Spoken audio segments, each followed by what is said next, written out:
Buenas noches y bienvenidos a la nave del misterio. Levántate y anda. ¿Quién no ha escuchado esta frase, verdad? En el fondo es la crónica lejanísima de un milagro, de un acontecimiento sobrenatural. Por lo menos eso dice la crónica de Juan, el reportero de aquellos tiempos, en su Evangelio, capítulo 11. Ya lo saben, el protagonista es Lázaro, Lázaro de Betania. A su casa solía acudir Cristo e hizo este milagro convirtiéndole en el primer zombi de la historia, como suena, en el primer ser humano que volvió de la otra orilla, en el primer regresado de las tinieblas del más allá. Pero la misma frase tiene otro eco, otra fuerza, si uno contempla esta reproducción de los frescos, extrañísimos por cierto, de una ermita secreta todavía casi, con mucho legado. Estas maravillas fueron arrancadas y llevadas a Nueva York, hoy están allí. Yo las he visto allí y me da pena, me gustaría verlas en su lugar de origen, donde tuvieron su poder. Vean qué escena. Vemos un muerto con la mortaja, un muerto sin rostro porque ya es un fantasma, ya está en el otro lado. Cuenta la historia, cuenta la crónica de Juan, que Jesús de Nazaret, poco antes de ser crucificado, acudió a casa de Lázaro y dijo eso. Concretamente, sal fuera y levántate y anda. Y ante el espanto de los demás, San Lázaro salió de su sepulcro, estaba ya a punto de ser enterrado, y se incorporó. Aquí vemos el instante, en estas maravillosas pinturas frescos románicos, en que el rabí de Galilea le toca en la frente. Y entonces cuentan las crónicas que Lázaro, que era un hombre tacaño, huraño, a pesar de eso muy amigo de Jesús, por lo que parece, sonrió. Y el artista desconocido de San Baudelio intentó dibujar esa sonrisa. Es una sonrisa que a Jesús le debió gratificar, pero al resto le espantó, porque Lázaro sonreía siendo un muerto viviente. Y Lázaro acabó siendo apedreado, perseguido, casi linchado, porque los judíos de la época no sabían si considerarle vivo o muerto en la interfase. Huyó a Chipre, allí tiene su tumba, y fundó la iglesia de Chipre. Y en esa iglesia se encontraron cosas muy extrañas, pero eso ya será otra historia. Pero vean, Lázaro nunca fue aceptado ni entre los vivos ni entre los muertos. Y como el primer resucitado de la historia, hoy tiene dos tumbas que se veneran por igual. Qué extraña paradoja, ¿verdad? El primer zombi tiene dos tumbas, una en Betania, donde ocurrió esta escena, y otra en Chipre, en esa vieja y no menos extraña iglesia. ¿Y por qué les hablo yo de San Lázaro? Bueno, porque todavía la ciencia no sabe si esto fue producto de la catalepsia, producto de una muerte aparente pero no real, o si realmente Jesús con su poder le devolvió de entre los muertos, donde ya moraba Lázaro. Las crónicas de San Juan nos cuentan que es que el difunto ya producía cierto hedor, llevaba 4 días muerto. Los científicos dicen que si eso fue así, es difícil que alguien vuelva después de 4 días, morando ya en el inframundo. ¿Qué dice la ciencia hoy? Bueno, pues solo algunos científicos valientes se han metido en este tema de la resurrección. Es un tema apasionante y es un tema que nos toca fuerte. ¿Por qué? Porque en el fondo todos tenemos esa incógnita ante ese lugar donde moró Lázaro durante algún tiempo, por lo menos 4 días. Hoy en día, de alguna forma, el resucitador oficial a nivel médico sería un doctor con un bagaje impresionante, un doctor que es una eminencia mundial. Él se doctoró en Londres como médico, también en biología celular en Southampton, y hoy es el director de cuidados intensivos del Hospital Storybrooke de Nueva York. Pero él ha aprovechado ese constante observar de la interfase de los pacientes entre la vida y la muerte para intentar devolver a los que están ya en el otro lado. No es posible hacerlo con 4 días, pero según ha publicado con grandísima polémica, ha conseguido que personas que estaban oficialmente muertas hacía 3, 4, 8 horas, regresen. Yo creo que es un honor contar en esta conexión directamente con su lugar de trabajo, donde ocurren estas cosas científicas, con el doctor Sam Parnia. Buenas noches, doctor. Es un honor tenerle con nosotros en Cuarto Milenio.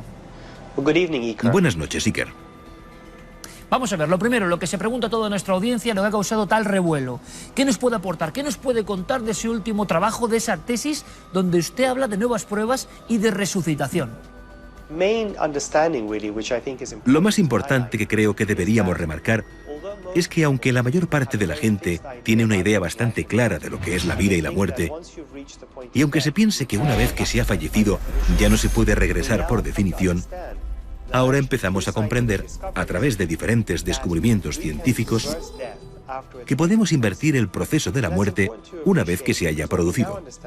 Y esto hay que verlo con detalle, porque, aunque por definición la muerte llega cuando el corazón deja de latir, la persona deja de respirar y el cerebro deja de funcionar, realmente las células de nuestro cuerpo, incluyendo las del cerebro, comienzan a seguir su propio proceso de muerte.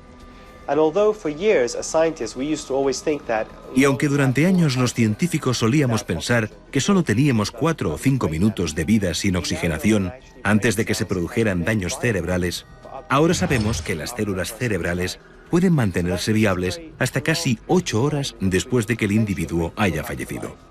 Eso nos abre un gran periodo de tiempo, en el que potencialmente podemos devolver a la vida a mucha gente, asegurándonos de que no existan daños y puedan vivir con normalidad. Lo más importante es que también nos permite estudiar lo que las personas experimentan después de morir, en una etapa después del fallecimiento, pero antes de que sea demasiado tarde como para traerles de regreso. Yo creo que estamos perplejos, doctor. Estamos hablando de nuevas fronteras, nuevas dimensiones, y le pediría, sé que tiene muy pocos minutos, y le agradezco de nuevo este parón en su trabajo cotidiano, para que nos contase algún caso reciente, si es posible, de sus investigaciones sobre esta, entre comillas, resucitación. El caso que más me ha impresionado de todos aquellos en los que los individuos han permanecido muertos durante 3 o 4 horas y han regresado a la vida fue el de una mujer en Japón que falleció en 2011. Fue encontrada muerta en un bosque y su cuerpo estaba frío porque había muerto hacía varias horas, como de 5 a 10 horas atrás. Fue hallada por los operarios de una ambulancia que intentaron reanimarla sin éxito. La trasladaron a un hospital y allí la conectaron a una máquina que lo que hace realmente es extraer la sangre fuera del cuerpo, la oxigena y la hace circular de nuevo en su interior. Este aparato es muy usado en Japón y Corea del Sur, con personas que han fallecido. Mantuvieron a esta mujer conectada durante 6 horas hasta que, sorprendentemente, su corazón volvió a latir. Fue dada de alta en 3 semanas y sé que en el último año volvió a tener un bebé. Este es probablemente el caso más largo de una persona que había fallecido y volvió a la vida y que más me ha impresionado. Increíble, doctor. Hablamos, nunca mejor dicho, de una situación de muerte absoluta y esa muerte se convierte al final en nueva vida. Nos parece digno de la ficción, pero está ocurriendo y en su hospital. Por lo tanto, con su estudio, con su tesis, con toda la polémica, pero está abriendo sin duda nuevos campos, nuevas dimensiones, nuevas fronteras de lo que sabíamos, doctor, de lo que es la vida y lo que es la muerte. El trabajo que realizamos en estas ciencias de la resucitación tiene 2 grandes implicaciones. La primera es que ahora sabemos que podemos ir más allá de la muerte, devolviendo a la gente a la vida, incluso aunque hayan fallecido varios minutos y horas antes. Lo más importante es que hay que tener en cuenta múltiples cosas para asegurarnos de que los individuos regresarán sin ningún tipo de daño cerebral. Uno de los grandes descubrimientos es que si enfriamos a la persona, podemos reducir la tasa por la que las células cerebrales comienzan a dañarse. Pero también hay otras muchas cosas esenciales que, si se realizan de manera conjunta, en cadena, aseguran que las personas puedan regresar como esta mujer japonesa. Pero la cara B de todo este hallazgo es que tenemos casos de personas que han estado sin vida durante varios minutos y horas y nos pueden dar indicaciones de cómo es ir más allá de la muerte. Y conocemos millones y millones de casos en todo el mundo, de España, de Estados Unidos, de Japón, incluso niños de menos de 3 años que siempre nos cuentan el mismo tipo de historia, que no tenemos que temer a la muerte. Para estos individuos, la muerte es un proceso agradable. Ven una luz brillante y calurosa que les da la bienvenida. Describen a familiares fallecidos que les recogen, dicen ir hacia lugares preciosos, tan preciosos que no encuentran las palabras para definirlo cuando han regresado. Y también una parte de los testigos describen sentirse separados de su cuerpo y ver médicos y enfermeras trabajando sobre ellos. Cuando vuelven, increíblemente, nos cuentan lo que hemos estado realizando cuando estaban pasando al otro lado, y nosotros sabemos que el cerebro se apaga cuando pasan por este estado. Tenemos un caso interesante como parte de nuestras investigaciones en Southampton, Inglaterra, donde alguien nos describía con exactitud lo que estaba pasando durante un periodo de 3 a 5 minutos mientras se estaba muriendo, y sabemos que el cerebro no podía estar funcionando. Por lo que, de nuevo, esto nos muestra una interesante cuestión sobre cómo la mente humana, la conciencia, la psique o el alma, según como se quiera describir, continúa funcionando de alguna u otra manera después de que el individuo haya fallecido. Nos quedamos sin palabras, doctor. Lo que acaba de decir, en el fondo, es aproximarse a la gran incógnita que a todos nos inquieta y a todos nos fascina también, por otro lado.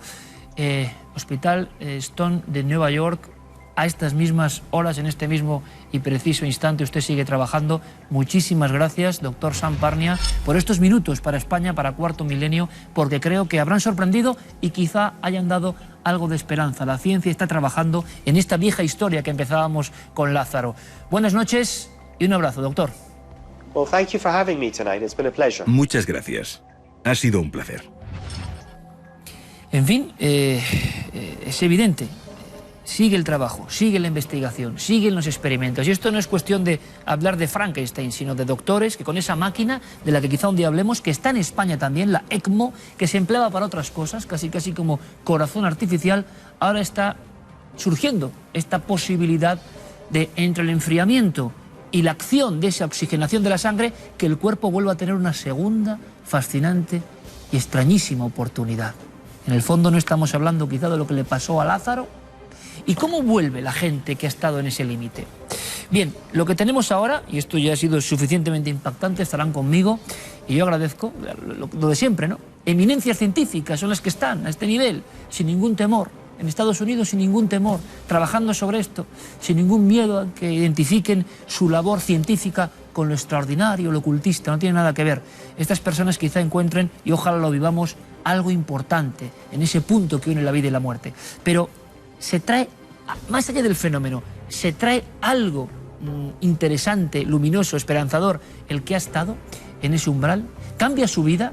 Bueno, les vamos a contar una historia en primera persona que no van a poder olvidar. Una historia que comienza en este lugar paradisíaco, un paraíso llamado Sri Lanka, que para nuestro protagonista se va a convertir en un infierno.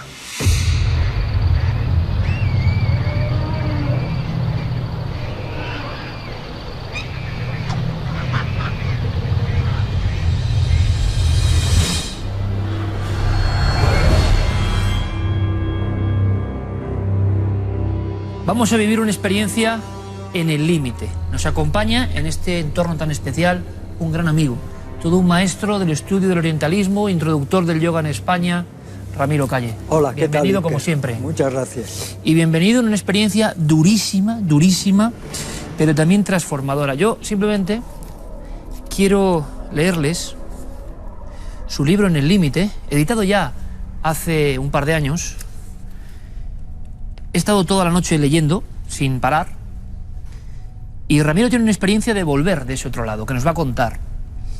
Pero él en su libro dice algo que es un giro absolutamente positivo y que quizá a ustedes le pueda interesar, y sobre todo a la gente que ahora mismo está enferma, sobre todo a la gente que ahora está angustiada. Solo estando en el límite uno es consciente de lo que es la vida, quizá, ¿no? Dice Ramiro, también la enfermedad puede convertirse en un valioso instrumento para conseguir una mayor evolución de la consciencia, desplegar un afecto incondicional hacia todas las criaturas y finalmente convertir la enfermedad en camino de autodesarrollo. La enfermedad que nos atenaza, que nos da miedo, que nos persigue, que nos asusta. Y Ramiro Calle, que estuvo en el límite, viene con este equipaje, con esta enseñanza. Impresionante, Ramiro, de verdad. Podemos empezar contando y luego reflexionaremos un poco, creo que es necesario. ¿Cómo empieza todo? Veíamos unas imágenes de ese mundo que tú conoces en España, creo que mejor que nadie, el mundo de los templos, el mundo oriental. Y tú estás en uno de tantos viajes, concretamente en una zona absolutamente paradisíaca, en un mundo en que tú estabas tranquilamente pasando unos días de desconexión, relajo, querías hacer una dieta especial. Cuéntanos un poco, por favor, cómo es ese ambiente. Sí, yo viajo de nuevo a Sri Lanka. Estoy primero en un centro de salud macrobiótica en el sur de la isla y después me traslado a las montañas a recibir clases y enseñanzas de meditación de un gran maestro cingales que se llama Upul. Allí tenemos una alimentación muy parca y suceden varias cosas que se piensa que pudieron contagiarme esta bacteria tan agresiva que es la listeria. Por un lado, infinidad de sanguijuelas que a veces me creaban verdaderos ríos de sangre, que pueden ser transmisoras de determinadas bacterias. O tú te bañabas en lugares paradisíacos. Paradisíacos, pero eran bosques húmedos que están llenos en épocas a veces precisamente húmedas de sanguijuelas. Luego, por otro lado, no está exento de riesgo bañarse en estas pozas tan profundas que también puede haber infinidad de bacterias o virus. Pero seguramente lo más imprudente, después de haber ido 150 veces a Oriente, pues no lo podía pensar, lo más imprudente fue que me daban por las tardes té con leche de una vaca que había en el propio campamento de meditación, y luego me enteré que no cocían la leche y por lo visto los productos lácteos son un vehículo especial para contagiar esta bacteria, que es la listeria, que dicho de una manera muy simple, Iker, es una bacteria que se aloja en la base del cerebro, en lo que se llama el núcleo de la vida, y que va infectando todo el sistema nervioso, de tal manera que me produjo infinidad de trastornos y enfermedades. Yo llego a Madrid exaltado, encantado para reemprender mis clases en el centro de yoga y empiezo a sentirme mal, muy mal. En La Paz, pues me descubren que tengo una infección galopante que afecta todo mi cerebro, toda la médula espinal. Tengo una parada, para abreviarlo, respiratoria, y me dan 4 horas de vida, y ahí comienza esa aventura durante un mes casi en la UCI. Todavía tengo claro la cicatriz de haberme hecho la traqueostomía, y esto es como empieza esa especie de equilibrio de piruetas entre la vida y la muerte. Claro, esta experiencia yo creo que es excepcional en el sentido de que quien está en el límite y nos va a contar qué se ve, qué se siente en el límite. Tú llegaste, Ramiro, a escribir en un papel, no podías hablar, estabas más muerto que vivo, que querías irte. Sí, a lo largo del periodo de extrema gravedad, todos los días mis familiares pensaban que me perderían. A lo largo de ese periodo yo tuve unos primeros días en los que escribía: matadme, desconectadme, quiero morir, e incluso hacía gestos como este para que ya me soltasen, o como este para que ya me desconectasen. En ese momento se ve que todas mis potencias internas lo que querían es abandonar la lucha, ya soltar. Al fin y al cabo yo entonces tenía ahí que 66 años, tampoco es una edad muy temprana para morir, ¿no? Pero luego de repente algo dio un cambio muy profundo dentro de mí y empecé a orientar todas mis energías hacia la vida. Quizá, fíjate lo que te digo, por no dar el gran disgusto a los seres queridos, porque yo luego he reflexionado mucho y ahora hay que repetir esa experiencia de muerte algún día. Luego tampoco hubiera sido ya tan desagradable dejar el cuerpo, pero quizá ese amor a los seres queridos, el evitarles ese gran sufrimiento, es lo que cambió en mí algún mecanismo interior que me hizo sobreponerme y luchar para vivir. Y que solo había 2 sentimientos omniabarcantes que los sentía en cada una de mis células y de mis vísceras. Uno de ellos es que lo único que en la vida merece la pena es el cariño, el amor. Y el otro es cuánta humildad sentía, porque somos tan vulnerables, somos tan frágiles, que en ese momento te das cuenta de que la autoimportancia, el ego, el narcisismo son máscaras absurdas que cultiva esta sociedad. Vaya lección, en mi opinión, ¿eh? Yo espero que esté llegando con toda la fuerza de la palabra de Ramiro y toda la fuerza de la evidencia. Esto no se suele contar en televisión. Es decir, nuestros éxitos, nuestro ego, nuestra grandilocuencia, y luego llega una bacteria minúscula que vive en las aguas o que está en la leche cruda y nos convierte en su esclavo. Ramiro es desahuciado varias veces, es dado por muerto varias veces. Ramiro, en ese umbral, tú mismo dices, en el límite, ¿qué sientes ya en tus adentros? Empieza el viaje y yo no sé si tu viaje se parece a otros viajes que han contado personas que han estado, parece que más allá que acá. Tú llegas a estar más allá que acá, te dan por muerto en varias ocasiones. ¿Qué ves? ¿Qué nos puedes contar de esa escena? Lo más importante, Iker, es que yo era plenamente consciente de que me estaba muriendo. Es decir, yo tenía la absoluta conciencia, aunque exteriormente todo el mundo me veía inconsciente, interiormente tenía la conciencia de que iba a hacer el viaje hacia el otro lado. ¿Y qué sentías en ese momento? Y fíjate, hay dos pruebas, perdóname, Iker, muy esenciales. Una, que yo le decía a Sánchez Dragó, Fernando, no quiero morir en la frialdad de una UCI, llévame a morir a las calles de Benares. Y otra, que una alumna mía, María Jesús, que es médico, me abrazaba y me decía, Ramiro, te estás muriendo, Ramiro, te estás muriendo. ¿Y tú oías testimonios que no son ciertos realmente hablando, pero que yo los vivía y que da a entender hasta qué punto yo era consciente de que ya me moría. Pero en ningún momento hubo miedo, jamás hubo miedo. Lo que sí viví es lo que llaman los lamas tibetanos el prebardo. El prebardo es un estado intermedio que hay en el momento que vas a vivir, donde vives todo lo inimaginable, horrorosamente hablando, porque ahí irrumpe el inconsciente. Hay quien dice que todas las vivencias de vidas pasadas, y entonces manejarse con todo ello es extraordinariamente difícil, aunque uno haya hecho, como yo, meditación a lo largo de 50 años. Me hablas, Ramiro, también he aprendido ese término en tu libro, el bardo, esa franja que no es ni aquí ni es allá. ¿Sería algo similar para que todo el mundo nos comprenda, no sé, salvando las distancias, una especie de purgatorio? Se vive como un purgatorio realmente, porque uno siente que le torturan, que le vejan, que le humillan, todos son fantasmagorías. Entonces, ¿qué ves? Sí, ¿qué ves? No, que es mucho, mucho más real que el que ahora tú y yo estemos hablando, cuando me torturaban, cuando me hacían toda clase de escarnios, pero mucho más real de lo que tú y yo ahora podemos estar viviendo. Y evidentemente el público, vamos a decir, acostumbrado a la absoluta racionalidad y buscando hechos, dirá, bueno, yo era la medicación, era la propia enfermedad. Bueno, yo no sé qué era, pero eso estaba ahí, ¿no, Ramiro? Pero estaba ¿Y que ahí? ¿Era una especie de infierno busquiano o qué era eso? Sí, totalmente. ¿Cómo será que cuando yo ya volví a la conciencia ordinaria, le dije a mi hermano Miguel Ángel, no me ha compensado vivir habiendo pasado por ese infierno, efectivamente. Infierno en el que yo a veces aplicaba la capacidad que da el yoga de la observación y de desidentificarme de ello, pero que otras veces eran películas tan vívidas que me amarraban y no podía liberarme de ellas. ¿Eso puede ser efecto de la propia bacteria en sí? En tu cuerpo? Eso puede ser efecto, yo te voy a decir, yo he consultado con una amiga mía, Cristina Lázaro, especialista en experiencias cercanas a la muerte.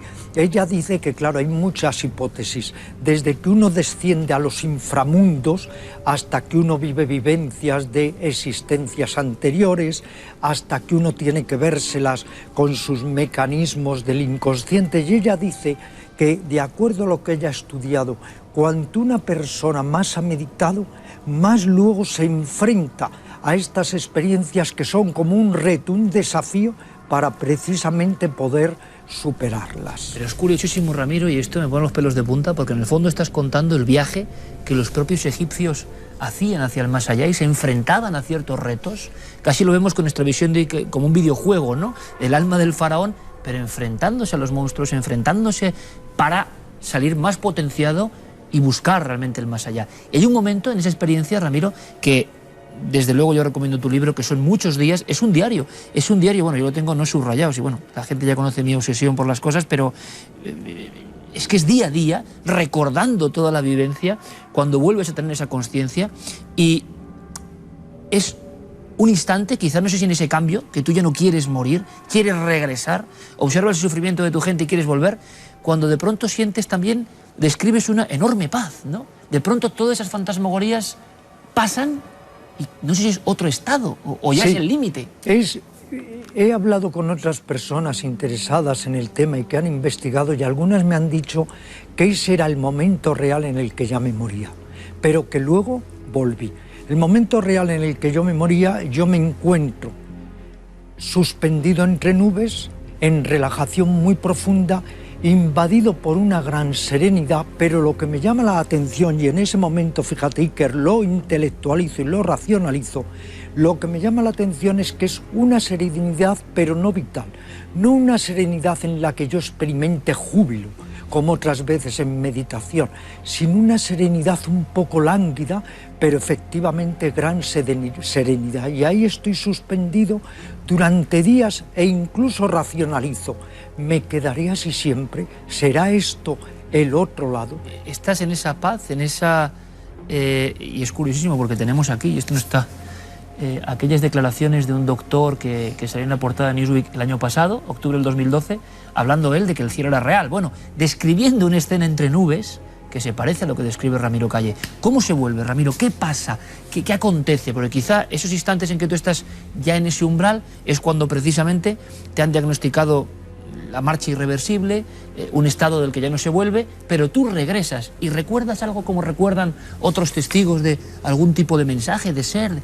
Fíjate que has logrado provocarme ahora un estado de máxima conexión con el estado que estuve hace 2 años y pico debido a esta imagen que has mostrado, porque efectivamente es lo que yo vivía. Nada es casualidad, estaba sí, aquí. Pues me has conectado rápidamente con esa dimensión en la que yo tuve esas experiencias de paz, pero que aspiraba todavía a una paz, si se quiere, más de bienaventuranza, más de nirvana. Después de esa experiencia, se supone que todos mis potenciales internos comienzan a dispararse, comienzan a funcionar, y entonces, después de haber emprendido el viaje de ida, reemprendo el viaje de vuelta. En el tiempo que estuve en la UCI, que fueron 20 y tantos días, la mayoría de los días atados de pies y de manos porque quería escapar de lo que pensaba que era una cárcel y vivir la libertad otra vez. 20 y pico días atados de pies y manos. Sí, e intubado y lleno, claro, de todo tipo de medicinas y de tubos y de vías, etc. Adelgacé exactamente 22 kilos. Yo entré pesando 68 y salí pesando 44, 45 kilos. Tus familiares hablaban de, parecías un preso de Auschwitz. Un preso totalmente, efectivamente. Y ya cuando recobré la conciencia es cuando enseguida empecé a vivir, pero como sentimientos muy profundos, la humildad y la necesidad de amar y de tener compasión por las otras criaturas. Te llegas a despedir, tu esposa se despide de ti, tu compañera se despide de ti, tu familia, tus amigos, tus hermanos, toda la gente que está ahí rodeándote sabe que es imposible de alguna forma el milagro. Regresas y regresas con esa fuerza, algo ha cambiado, y yo creo que es el gran mensaje, Ramiro. Esta experiencia podríamos estar pues toda la noche hablando, ¿no? Pero subrayo también otro momento de tu testamento, de alguna forma, de viajero al límite, ¿no? En este caso dice: la reflexión sobre la muerte es transformativa, y así viviríamos cada momento como si fuera el primero y el último, y no nos sucedería lo que a no pocas personas, que solo cuando enferman valoran la salud y lo que de verdad tenían. A mí me gustaría, Ramiro, hablar de ese equipaje. No es fácil, imagino que estamos en territorios de lo inefable, donde lo que has vivido tampoco es sencillo, ¿no? El esfuerzo de expresarlo con palabras. Parece que ocurren muchas cosas difíciles de adaptar a nuestro lenguaje, pero a mí, y yo creo que es vital, esta experiencia en el límite te sirve para una transformación total en positivo. Regresar de ese lugar, regresar del otro lado en positivo. Y a mí me gustaría mucho que contases a nuestros espectadores qué has aprendido de esta experiencia. Buda decía que la enfermedad es un mensajero divino, porque nos enseña enormemente, nos humaniza y nos ayuda a evolucionar conscientemente. Yo, Iker, nunca quiero olvidar esa experiencia. Cuando el tiempo la va desdibujando en su mente, yo me siento en meditación y trato de recobrarla. Hay personas que dicen, lo malo olvídalo. No, es que esto malo yo lo quiero recordar siempre porque es una fuente de inspiración para realzar la vida y para realzar la comunicación con las otras criaturas. Se aprende mucho de un tránsito tan doloroso, se aprende a amar, a querer, a darnos cuenta de que podemos brillar mucho con el intelecto, pero si no brillamos con el corazón, nuestra vida es un verdadero fracaso. Luego la enfermedad enseña, es un camino de autoconocimiento y además pone en marcha todos nuestros potenciales aletargados. Durante la enfermedad, todos nuestros potenciales están tanto anhelando curarnos que nunca hay miedo. La gente me dice, en esos 2 meses en el hospital al borde de la muerte, ¿tuviste miedo? Nunca. Pero cuando volví a casa y empieza a funcionar el pensamiento, se habrá acabado la listeria, habré quedado lesionado en el cerebro, ahí viene el miedo. Luego hay que asociar el pensamiento al miedo. La racionalización te traía el miedo. Me traía el miedo. Durante los 2 meses nunca tuve miedo. Decir también a las personas que estén enfermas que la motivación es muy importante, no el apego al cuerpo, porque algún día todos tendremos que soltarlo, pero sí esa motivación de amor, de querer sobrevivir no por egoísmo, sino por seguir disfrutando de nuestros seres queridos y por también de alguna manera reparar todo aquello que a lo mejor en vida anteriormente no hicimos, porque uno se siente tan humano que te das cuenta de que cosas que no dijiste tienes que decirlas, cosas que dijiste y que hirieron a los demás tendrías que no haberlas dicho. Nos damos cuenta de que hay que rendir el ego y que hay un ejercitamiento, una asignatura pendiente en todos nosotros que es humildarnos. No digo, fíjate, humillarnos, acuño esta palabra, humildarnos, limar la autoimportancia para así poder tener una óptima comunicación con los otros seres. Yo creo que además la enfermedad, la vejez, la muerte son de las pocas cosas justas que hay en este mundo porque alcanzan a todos los seres sintientes. Por eso Buda, insisto, les llamaba los 3 mensajeros divinos. De cada uno depende el mensaje que extraiga de una situación al límite, ¿no? Aquí Ramiro ha traído su lección, su aprendizaje, y quizás sirva, ojalá. Ramiro Calle, hasta la próxima, amigo. Nos alegra mucho que hayas vuelto de este viaje tan singular y que te haya transformado aún para mejor. Gracias. Siempre digo que habiendo amigos como tú, merece la pena volver. Ramiro. Gracias, muchas gracias. Admiración, como siempre. Vamos con más cosas. Yo creo que esta entrevista y las palabras que ha contado Ramiro tan vividas, ¿no?, de ese viaje, además tan diferente, yo creo, a lo que siempre hemos oído. Personas que ven una serie de escenas, bueno, sí, muchas personas, lo decía el doctor Gaona, que pierden el miedo a la vida, personas angustiadas, atenazadas, y que después de estar en el límite, lo que tienen es una sobredosis de energía, nada les da miedo ya, la angustia, la depresión, significan nada porque se dan cuenta de la dimensión del vivir, ¿no? Ramiro seguro que nos cuenta muchas más cosas, y ahora vamos con casi, ¿no?, directamente, como es este programa, con toda la actualidad de esta semana, desde luego reflexionando, yo creo que es importante, sobre este aldabonazo en forma de testimonio personal de nuestro amigo Ramiro Calle. Ahora toda la actualidad en Cuarto Milenio.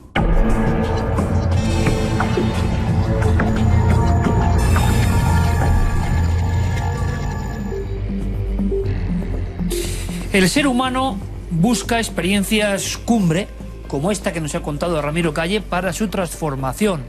Y en unos minutos, después de todo el bloque de actualidad, viajaremos a ciertos lugares, incluyendo España, donde esos encuentros con lo excepcional ocurrían. Va a ser muy interesante. Karen, buenas noches. Buenas noches, Iker. Pero antes vamos con un montón de noticias que han pasado en los últimos 7 días. Esta semana comenzamos nuestro informativo en el mar de Galilea, porque allí se ha hallado una misteriosa estructura de piedras agrupadas en forma de cono. Se trata de una construcción de unos 70 metros de diámetro por 10 de alto, que se ha encontrado en el fondo del lago de agua dulce más grande de Israel.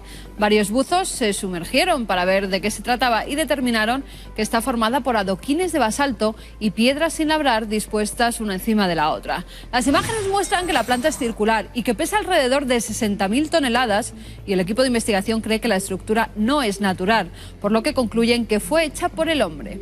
Por el momento no se sabe para qué servía, pero lo que sí se sabe es que alrededor hay varios lugares prehistóricos. Y nos vamos a México, donde un grupo de paleontólogos está desenterrando los restos de un mamut con métodos magnéticos, eléctricos y de georradar. Gracias a esta tecnología se pudo saber que se trata de un mamut macho de las praderas y de unos 30 años de edad al morir.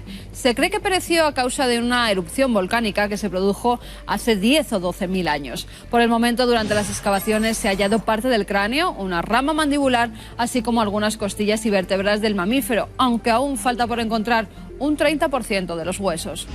En Venezuela se ha hallado una cueva de cuarcita que puede ser la más grande de su tipo.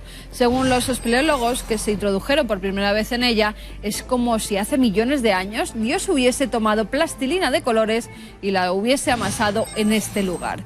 Dentro hay un impresionante mundo de cascadas, de lagos y estalactitas de colores que se ven solo con luz artificial, pues de otra forma hay oscuridad total. La cueva fue llamada Imauari Yeutá, nombre en indígena que designa una especie de duende y protector de la montaña en la mitología de la etnia Pemón. Y acabamos con ciencia, porque un equipo de ingenieros bioquímicos de la Universidad de Stanford, en California, ha ideado una técnica que transforma el cerebro de un ratón en transparente, al mismo tiempo que mantiene intacta su forma tridimensional y su estructura molecular. Gracias a este invento, al que han llamado Clarity, los investigadores han conseguido poder ver con nitidez, gracias a un hidrogel, las estructuras biológicas del cerebro.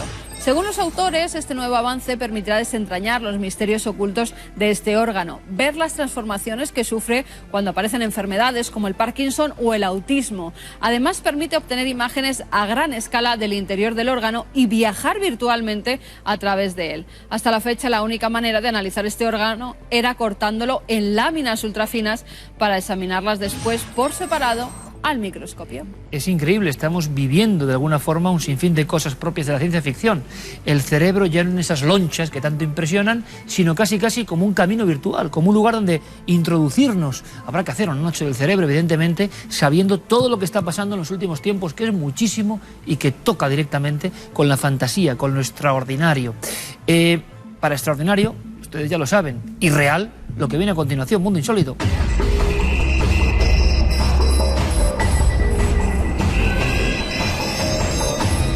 Comenzamos nuestro mundo insólito en San Salvador, donde un joven de 19 años, conocido como José el hombre de las garras y de los cuernos, pues está pasando un verdadero calvario. Y ustedes fíjense en las imágenes y verán por qué. Este chico padece una enfermedad muy extraña, por la que crecen una especie de cuernos, de espinas, pues alrededor de todo el cuerpo, hasta tal punto que las manos y los pies ya se le han convertido en auténticas garras. ¿Por qué sale ahora a la luz? Para ver si alguien le puede ayudar. Ya pasó con el hombre árbol.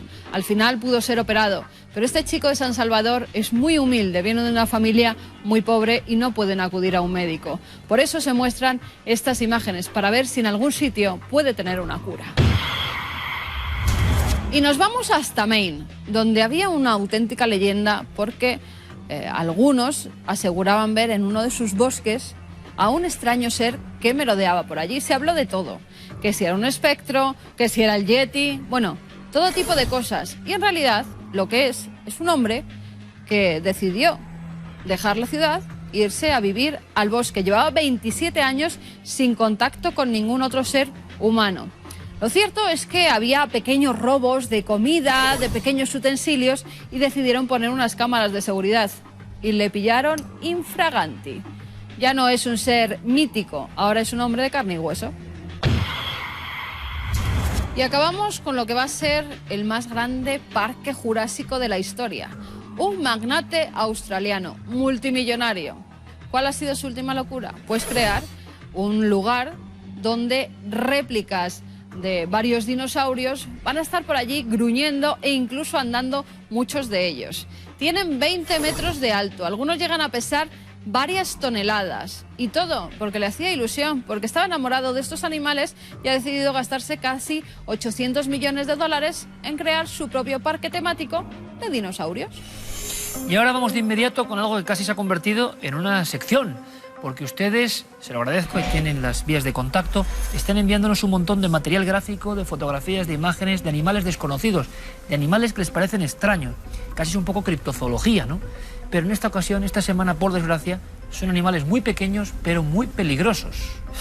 Escribía Maite y nos decía que le había picado una araña en su casa, en su propia casa, no en un lugar normal, urbanizado. La picadura se puso muy fea y tuvo que ir a urgencias. Dice, el problema es que en mi casa hemos cazado un par de tipos de araña y una de ellas, lo asegura, es Loxosceles laeta. Y esto sí que son palabras mayores. Se ha hablado mucho, entre el mito y la verdad, de si la llamada araña de rincón, que además habita en casas, está en nuestro país. Nunca había estado, pero parece que es de una picadura muy, muy peligrosa. Hay que salir de dudas y lo hacemos con nuestro gran amigo, el naturalista Luismi Domínguez, que además, no sé cómo lo ha hecho, pero se ha ido hasta un lugar concreto donde existe, con nuestros compañeros de Fauna y Acción, este ejemplar, que es muy raro de ver. Este sí que es de verdad. Luismi Domínguez, compañero, buenas noches. Hola Iker, buenas noches. Estás con una invitada muy especial. ¿Qué tipo de araña es esa? Pues fíjate, parece mentira, es chiquitita, pero matona. Claro que sí, es la araña de rincón, Loxosceles laeta, es su nombre científico. Es un animal que, desde luego, es originario de Chile, allí se la conoce bien. El género Loxosceles también se da en España, en Europa, con una especie que no es ni mucho menos tan venenosa.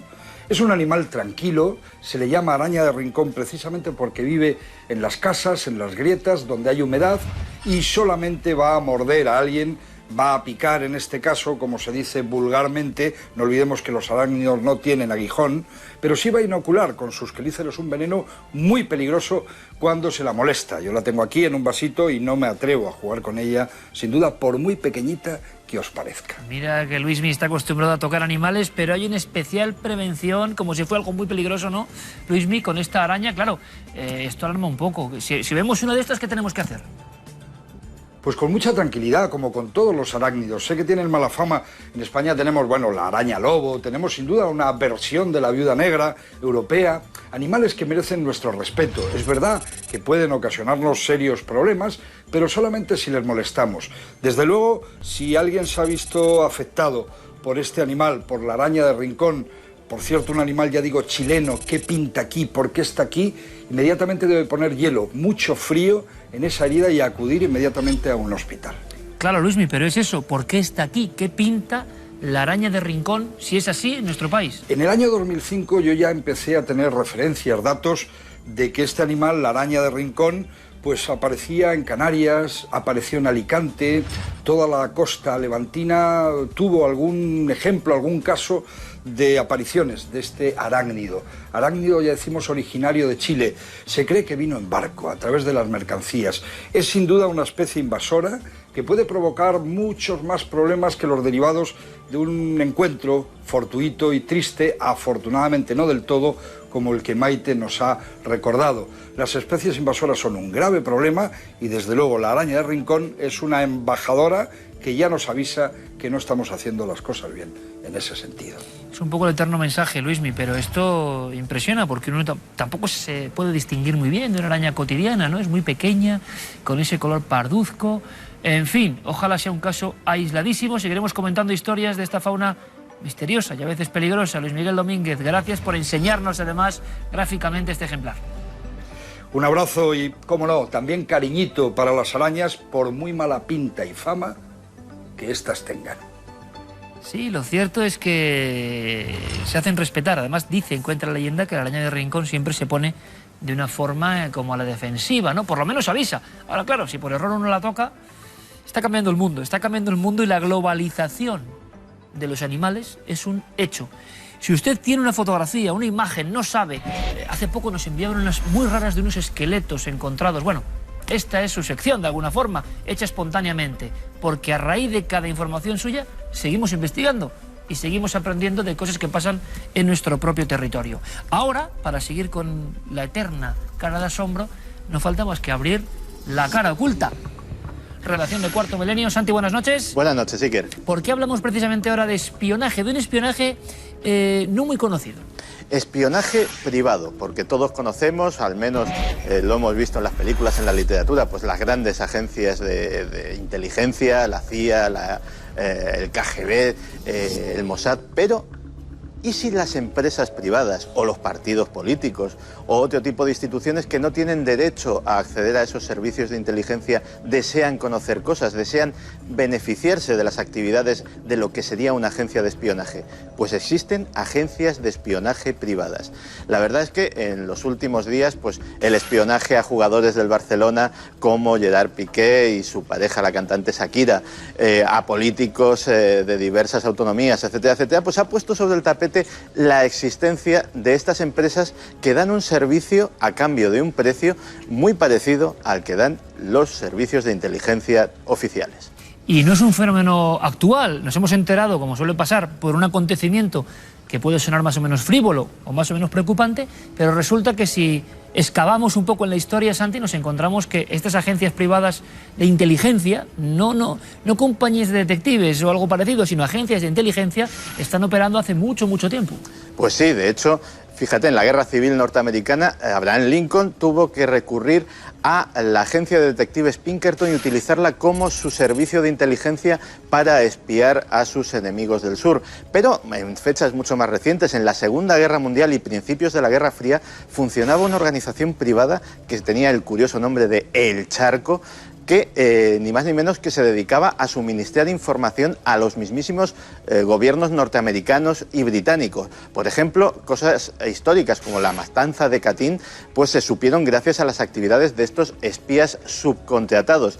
Espías subcontratados que, por ejemplo, tenían en su nómina a personajes tan curiosos, y era uno de sus mejores agentes, como el célebre asesino en serie francés, el doctor Marcel Petiot, que asesinó a montones de personas, pero que también pues actuaba como enlace, actuaba como agente, como espía de esta organización, que tenía su sede además camuflada en las oficinas de la multinacional Philips en Estados Unidos. Petiot era colaborador de estas agencias de inteligencia.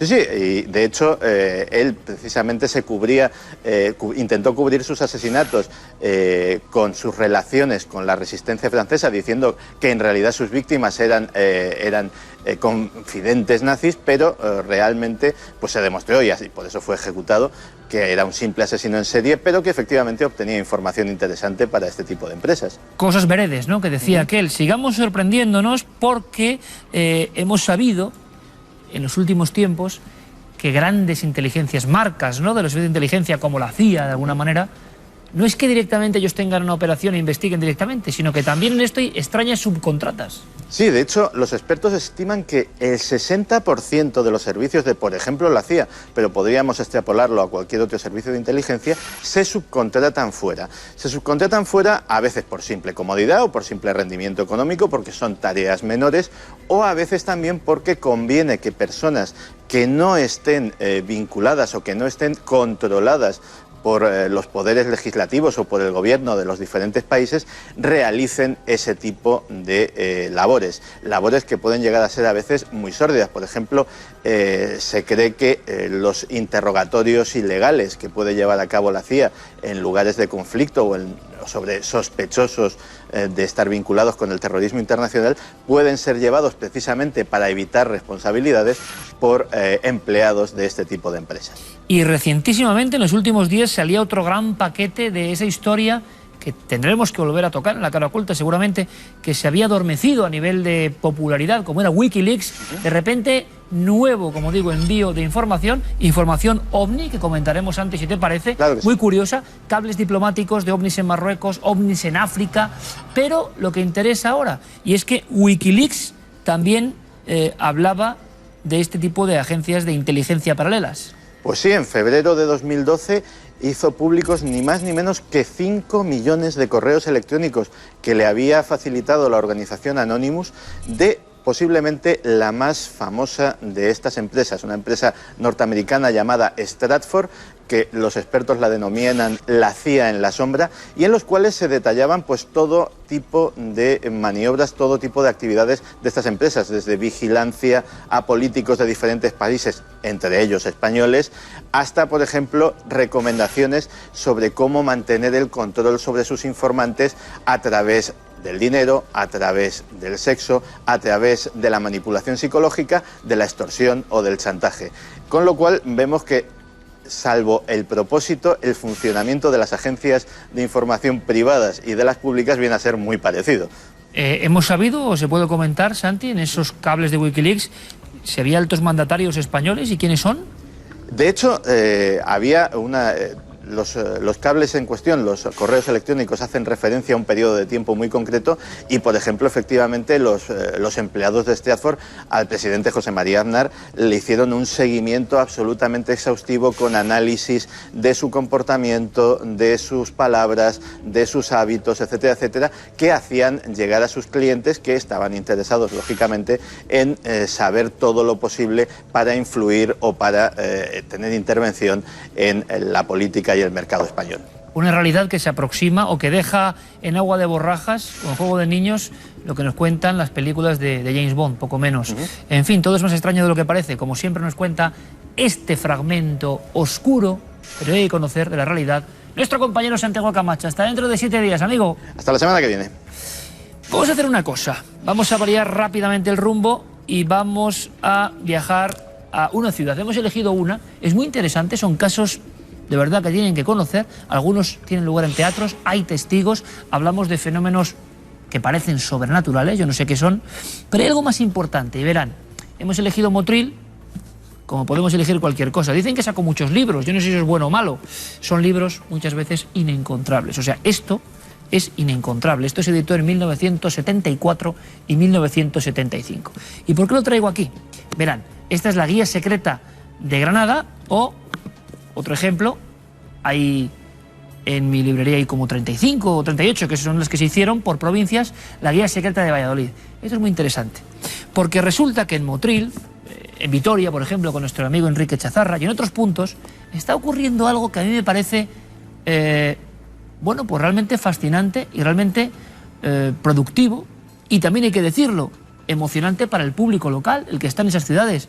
Y es que se ha dejado de lado ese marchamo de negatividad o de marginalidad que tienen estos temas, y algunos operadores turísticos y algunos guías de las ciudades se han animado a hacer recorridos secretos, recorridos de leyenda, recorridos de puro misterio, en fin, de ese racimo de temas que habitualmente tocamos aquí.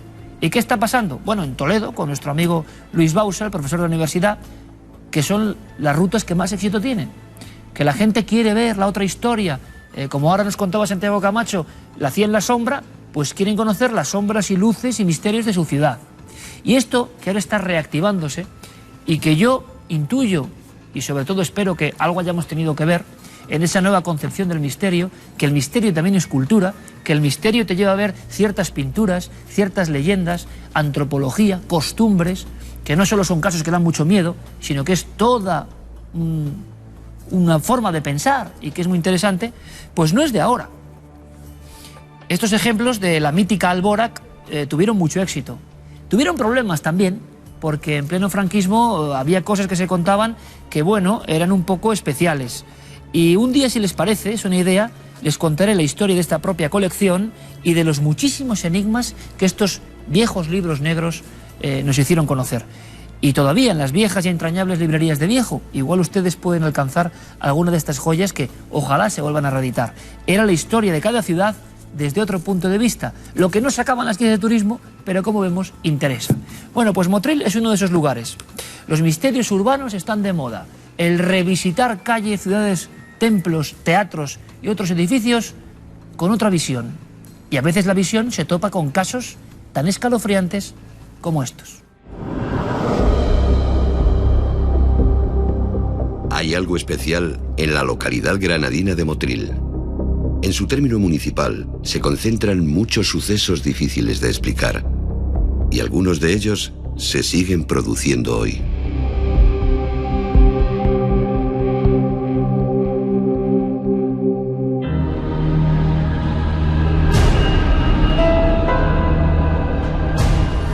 Son muchos los que dicen haberse encontrado con lo imposible en el Teatro Calderón.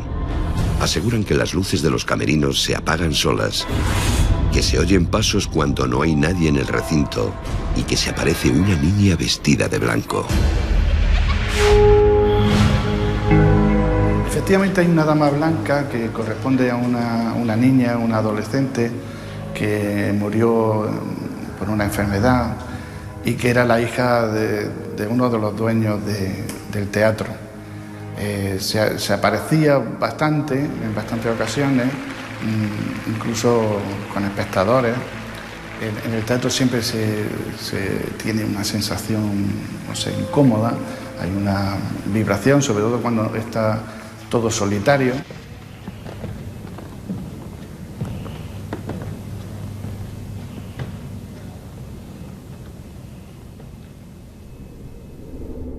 En el escenario se tomó una extraña fotografía que ya analizamos en Cuarto Milenio y en la que aparecen dos figuras detrás de los actores que están en escena. Esa fotografía está tomada desde un ángulo del escenario, ¿no? Desde la parte izquierda. Y en escena estábamos mi chiquilla, estaba yo y no sé qué otro personaje más. No sé cómo tomaron la foto, que al final, y tal como la publicó el periódico Ideal, yo creí que de verdad eran lo que llamamos el fantasma. Y nos daba recelo estar hasta tan tarde allí en el teatro, ¿no?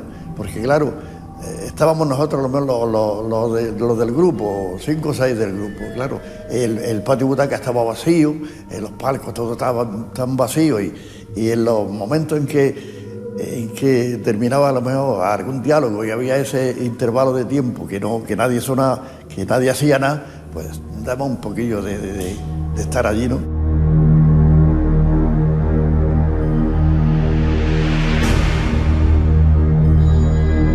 El lugar más activo en la actualidad es la Casa de la Condesa. Sus trabajadores nos aseguran que se oyen voces y golpes cuando no hay nadie. Son presencias, nos dicen, que no hacen saltar las alarmas y que recorren las habitaciones. Oía perfectamente la voz de una señora mayor y de un hombre, una voz masculina, bastante bronca, hablaban con fuerza, hablaban como si discutieran, hablaban con lo suficiente como para oírla un piso por debajo. Empecé a llamarlo pensando que eran los trabajadores aquí, o por favor abrirme la puerta, que estoy aquí, pero nadie me respondía, nadie me hacía caso, pero yo seguía oyendo la conversación, pero tan próxima como que si me separara sencillamente una puerta de una habitación donde hablaban dos personas en un tono del hombre casi violento ya. En ese momento yo saqué la llave del bolsillo para abrir la puerta, pero pensé que allí no debía haber nadie, porque cuando yo entré había tecleado en el control de la alarma la clave de la alarma para quitar la alarma. Por lo tanto, allí no podía haber nadie porque si no la alarma hubiera saltado.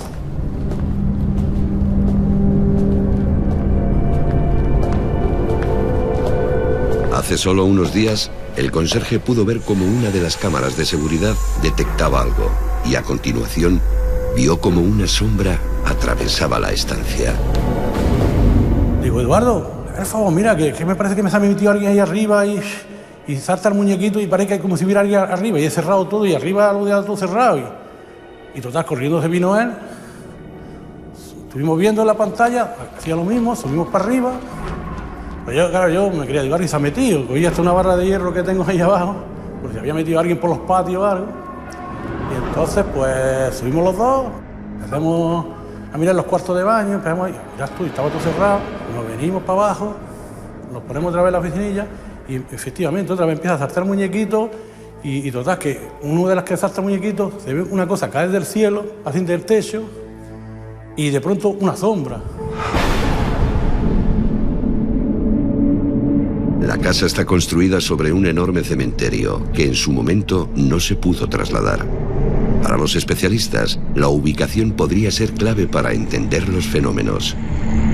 Esta casa encantada está todavía activa, no ha decrecido su energía telérgica y por lo tanto todavía es capaz de producir fenómenos.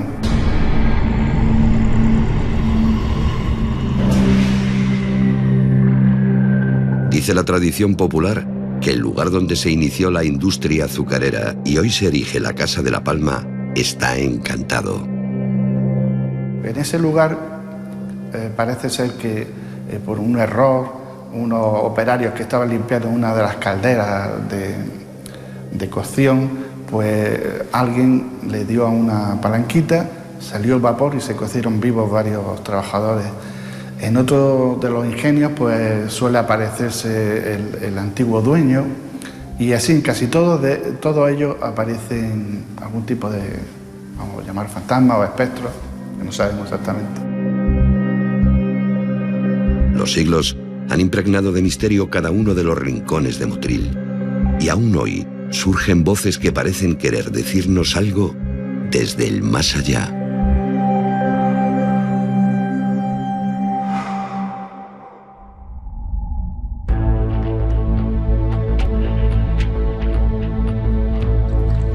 Indudablemente se podía hacer un mapa con lugares, ciudades, dependiendo de su diferente emplazamiento, donde ocurre esta encrucijada con el misterio. Se habla de fuerzas telúricas, se habla de circunstancias concretas como lo sucedido allí. Ustedes ya saben, ¿no? El gran argumento constante de los sitios donde pasa lo extraordinario. Motril en Granada o cualquier otra ciudad, pueblo descampado, cementerio. Pero yendo un paso más allá, podríamos fusionar todo este enigma con la arqueología, el pasado y el conocimiento. Yo les invito a partir de ahora un viaje iniciático. Saben que el viaje iniciático es el de los héroes, y toda persona, según la antigüedad, puede ser un héroe, que acudiendo al espejo del enigmático, del misterio, adopta de alguna forma la enseñanza, conoce cosas incognoscibles y se transforma. Ese viaje personal ocurría en ciertos lugares. Los más temidos, pero a la vez los más poderosos, los más capaces de variar la vida, eran las plutonías. Plutonía en homenaje al dios Plutón, uno de los más desconocidos, el señor, de alguna forma, de los avernos, de los infiernos, del inframundo. También conocido en la antigua Grecia como el Hades. Hades, en sus no muchas representaciones, tiene algo de enigmático, de siniestro, pero también de personaje que nos conduce para transformar nuestra vida. Qué interesante. Cómo los antiguos peregrinaban a ciertos lugares, y vamos a acudir uno en España, para transformar su vida, para encontrarse con lo luminoso, lo inexplicable, lo inefable. Bueno, hagamos un mapa, y además vamos a hacerlo en sintonía, Carmen, con las noticias. Porque ha habido un titular muy sorprendente, arqueológico, pero también misterioso, que habla de Turquía, descubiertas las puertas del infierno. Parece que es una plutonía la de este lugar, muy potente, muy interesante. Y el descubrimiento se debe a Francesco D'Andria, que él es un arqueólogo que junto con su equipo pues estaban haciendo excavaciones en la zona y descubrieron que Pamukkale, ahí las tenemos, unas famosas piscinas que hay, son casi un santuario porque la gente va allí a bañarse y dicen que esas aguas tienen propiedades curativas. Esas piscinas no son tales, la naturaleza las ha hecho así después de unos terribles terremotos y se han ido formando, y el agua parecía que provenía de algún sitio, pero no sabían muy bien de dónde. Entonces hicieron pues el recorrido contrario, ver desde dónde estaba estancada el agua, que son estas piscinas, a ver de dónde provenía, y descubrieron entonces la ciudad de Hierápolis y la puerta del infierno, la puerta de Plutón, como así la llamaban también los antiguos. Esa puerta, empezaron las excavaciones, ahí tenemos las imágenes, y encontraron un templo que todavía tiene algunas escaleras, tiene también unas columnas jónicas, y encontraron una inscripción que se refería a los dioses del inframundo, a Plutón y a Perséfone. Incluso una especie de piscina donde vienen a ocurrir cosas hoy imposibles de averiguar, ¿no? Exactamente, esa piscina que se ha reconstruido ahora tal y como debía ser en 3D, vemos una especie de templo donde los sacerdotes hacían los rituales, y en esa piscina se utilizaba mucho para las ensoñaciones. Creían que cuando se introducían en esas aguas podían tener contacto con los espíritus del más allá, incluso también con los dioses del inframundo. Vemos también que sale de una pequeña puerta una especie de vapor, de humo. Bueno, pues esa sería la puerta al infierno. Esa sería la que han hallado ahora. ¿Y por qué se dieron cuenta que era ella?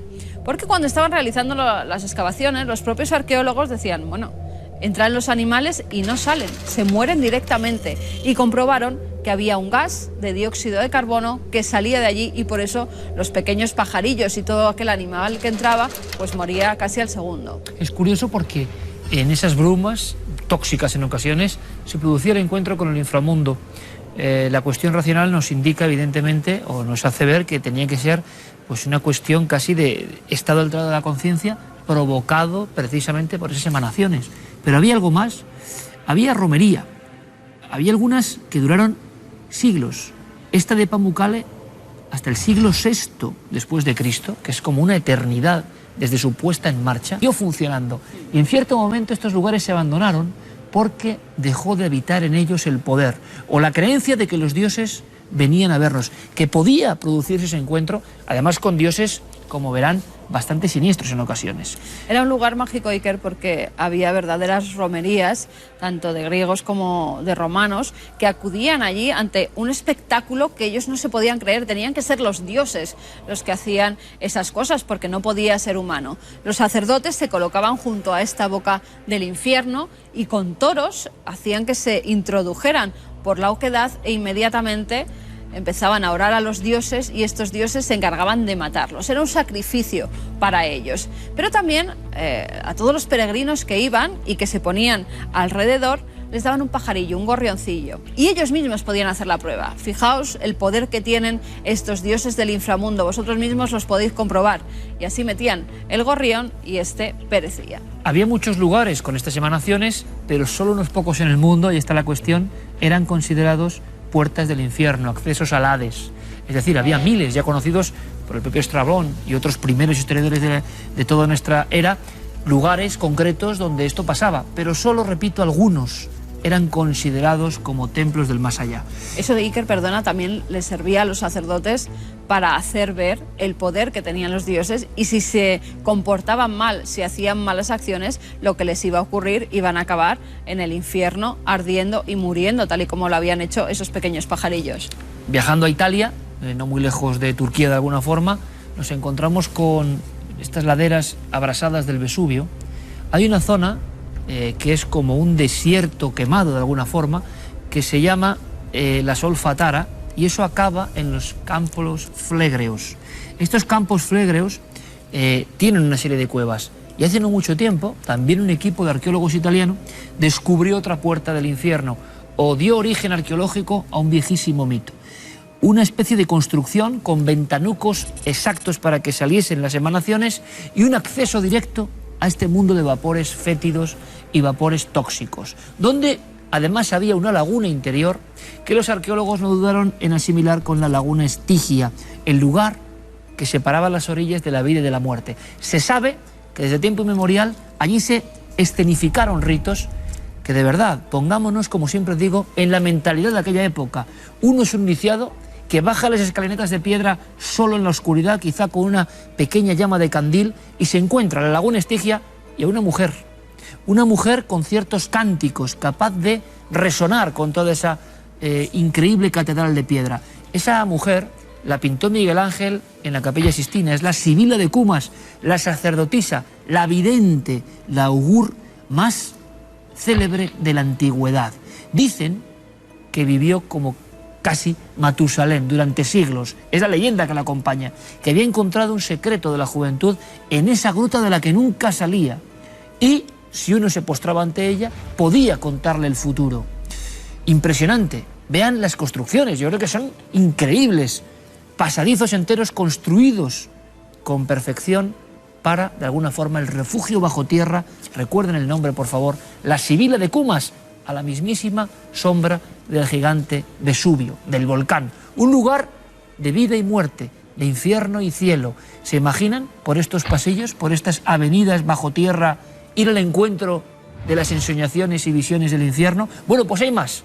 Como no, Grecia tampoco se salva, ¿no?, de las puertas del infierno. En Grecia, el cabo Ténaro, allí acudían los griegos porque creían que era otra boca del infierno. Incluso allí había construido un oráculo donde iban y contactaban con los seres difuntos, con los seres que ya no estaban allí.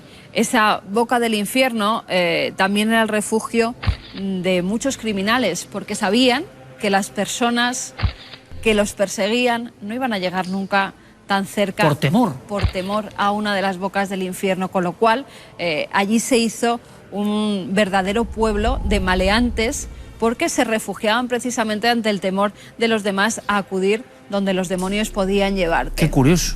Es muy curioso porque debía de haber muchos rituales para contactar con el más allá. También es una zona en la Grecia más occidental, una zona donde después se construyeron templos. En la época bizantina ya se construyeron templos incluso encima de donde está el oráculo.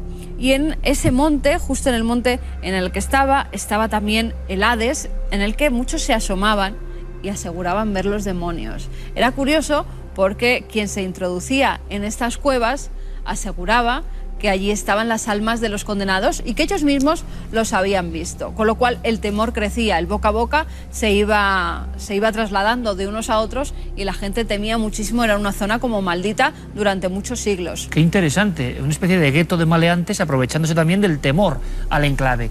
Terminamos porque ahora nos vamos a España y vamos a una plutonía española donde hoy, y sobre todo cada 8 de septiembre, las personas ya con una mixtura enorme, ¿no?, de creencias y de acoplamientos de alguna forma de diferentes ideas sobre la vida, han ido conformando una romería que llega precisamente hasta este lugar en plena Costa de la Muerte para ver también ese otro lado y que ocurran prodigios. Va a ser muy interesante, es la gran plutonía española, aunque hay más, pero hay una escena, una imagen como muy gráfica y nos vamos a un mundo del Islam donde también hay puertas del infierno. A Turkmenistán, así se llama, una localidad que se conoce como Darbaza, y allí hace unos 40 años un grupo de geólogos estaba buscando gas. Entonces hicieron diversas prospecciones. En una de esas prospecciones, ahí tenemos la que de verdad parece que las esta llamas... sí que es la puerta del infierno clásica de Pedro Botero, ¿no? Y son llamas eternas. Y te contaré por qué, porque desde hace 40 años permanece así. Estos geólogos, al hacer una de las prospecciones, vieron que había gas y que podía ser un gas maligno, un gas que podía matar, con lo cual decidieron, bueno, lo prendemos y así cuando se gaste el gas, pues ya se queda como una oquedad y no hay peligro para nadie. Pero ese gas no se ha gastado. La puerta del infierno sigue abierta desde hace 40 años y está permanentemente en llamas. Nadie ha conseguido apagarla, con lo cual es una verdadera puerta del infierno abierta ahora y que se puede ver a todos los que se acercan hasta allí. Madre mía, además la filmación, muchos valientes se acercan hasta este lugar, nos muestra una boca del infierno, más que nada, perpetua. ¿Qué ocurre? Que aquí no hay una historia realmente, sino que la historia viene por añadidura. Desde hace 40 años se cuentan mitos, historias, apariciones, terrores de una cuestión puramente física y geológica. Aquí tendríamos una boca del infierno geológica, las otras son puertas del infierno con toda una historia detrás, ¿no? Con todo un mito detrás. Pero impresiona, Impresiona. Quien ha sido valiente y se ha acercado hasta allí asegura que se pueden oír los gritos de los que se están quemando dentro. Bueno, pues después de este maravilloso viaje en busca de ciertas plutonías, hay más, pero pocas con la imagen, ¿no?, tan gráfica como esta, vamos a ir a España y vamos a ir al fin del mundo, vamos a ir a donde el mundo terminaba. Vamos a ir a la tierra de los muertos. En Galicia lo tienen muy claro y hay dichos concretos para esta romería, donde aún se cree, por ejemplo, en el animismo. Las personas creen hoy en nuestro país, en esta zona concreta, que, por ejemplo, las lagartijas, lo vamos a escuchar de una forma muy gráfica, o algunos pequeños insectos, son ánimas reencarnadas que están cumpliendo su ciclo kármico. ¿Por qué ocurre esto? Bueno, pues es una plutonía española, un lugar de encuentro con lo sagrado y con el inframundo. Y los muertos, como lo oyen, tienen una parte activa de este proceso. Sé que es alucinante, que en Galicia no sorprenderá, pero en el resto de España estoy seguro que sí. Viajemos a esa España mágica. Nos espera la romería hacia el más allá.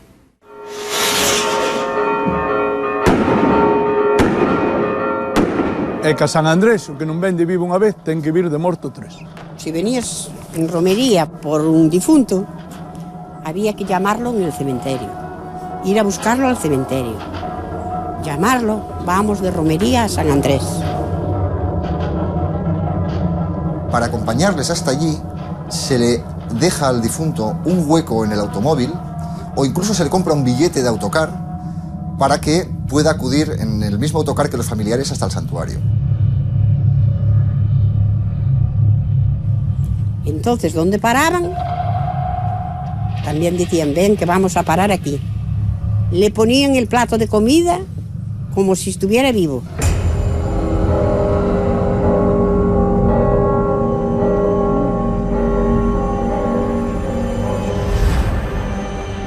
Flanqueado por los mayores acantilados de Europa, En uno de los rincones más recónditos de Galicia se encuentra el santuario de San Andrés de Teixido, uno de los últimos lugares de España donde se practican ritos milenarios, tan mezclados con la herencia cristiana que solo unos pocos especialistas pueden tener un atisbo de sus extraños orígenes.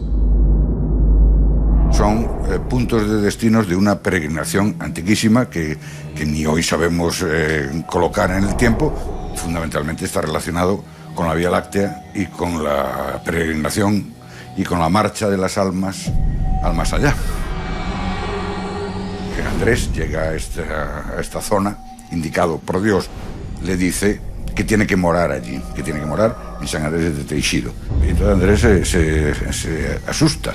Y dice, bueno, ¿qué lugar más inhóspito, en el último rincón del mundo, porque realmente en aquel momento, en la concepción del mundo, era lo último, era el Finisterre realmente, ¿no?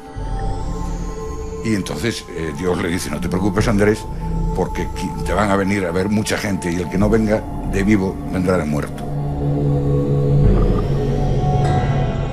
En algunos casos, lo que el difunto llega a hacer es acudir a casa de los familiares y tocarles a la puerta para pedirles que le lleven en romería a ver al santo. Incluso les explica el procedimiento que tienen que seguir para hacer llegar su alma a los pies de San Andrés. Eso es lo que dicen que ocurrió en los años 40 en el barrio de Agoleta, en la ciudad gallega de Foz. El cabeza de una familia numerosa que trabajaba en Santander, repentinamente, murió lejos de su casa. A partir de ahí, observan una misteriosa mano que golpeaba los cristales de la casa, de las ventanas. Y así, unas veces sí, otras veces no, esporádicamente, hasta que se ponen de acuerdo a ver si localizan quién es el golfo que después de estar en una familia con tanto dolor les va a tocar la puñeta, y deciden de vigilar unos fuera y otros dentro. ¿Y qué ocurre? Que los que están dentro ven la mano golpeando la ventana, pero los que están fuera no ven a nadie, ni mano ni a nadie. La más pequeña de la casa, un día enferma de gripe, pasa la noche ya sola en la habitación y al día siguiente le cuenta a su madre que vino papá, se sentó en la cama conmigo y estuvo charlando mucho tiempo.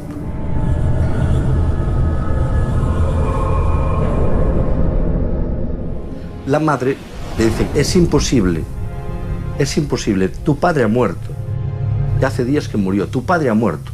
Sí, mamá, me contó esto. Entonces la madre dice, ya sé lo que tengo que hacer.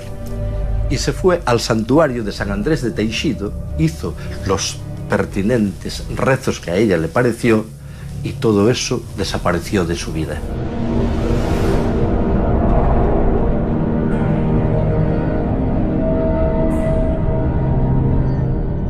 El método para que las almas lleguen al santuario consiste en que la familia acuda al cementerio y una vez delante del nicho de la tumba del familiar fallecido, lo que se hace es invocar ese alma para que les acompañe hasta el santuario.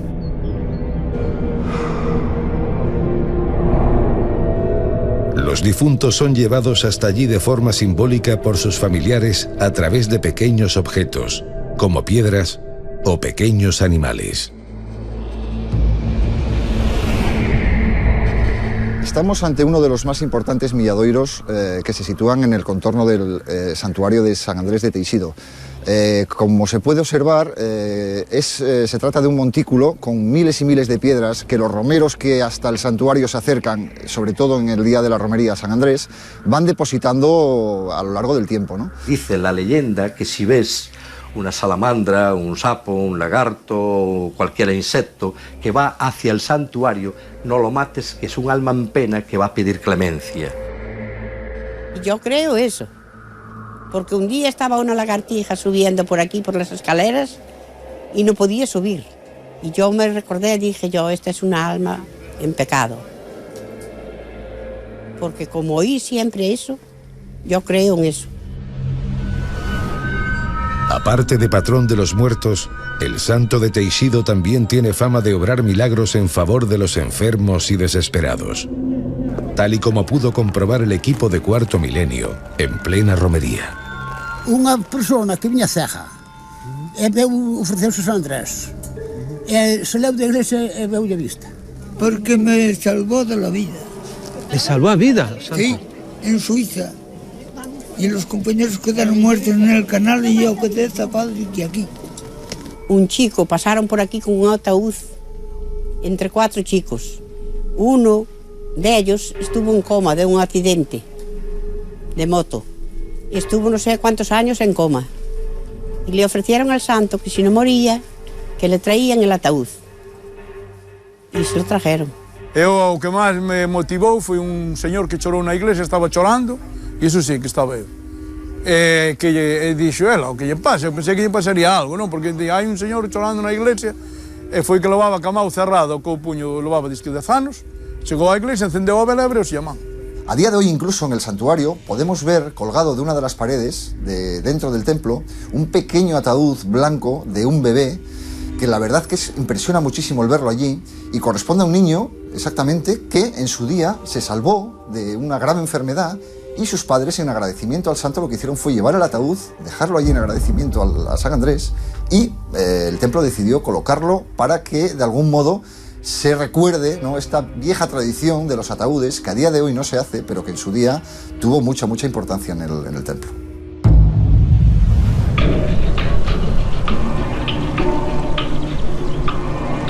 Es San Andrés de Teixido, el lugar donde los peregrinos siguen bebiendo de la fuente milagrosa y dejan sus ofrendas en los mismos altares en los que sus antepasados, hace miles de años, rendían tributo a dioses ya olvidados y que, a pesar de todo, continúan escuchando sus plegarias.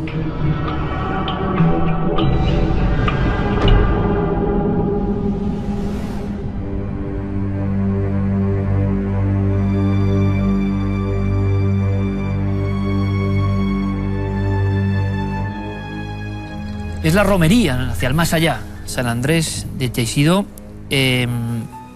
Bueno, es un libro que ha sido referenciado aquí en muchas ocasiones, pero es el libro que empezó a contar la historia mágica de España, y yo sé que mucha gente joven no lo conoce. Obtuvo el Premio Nacional de Literatura y es una aventura de absoluto misterio. El autor, Fernando Sánchez Dragó. Fernando, bienvenido. Hola, buenas noches, Iker. Yo sé que tú, cuando hiciste la investigación, tu viaje iniciático también a San Andrés, te percataste de cosas curiosas sobre el miedo todavía que subyacía en las personas a esos difuntos que vuelven. En elementos muy gráficos lo viviste eso, ¿no?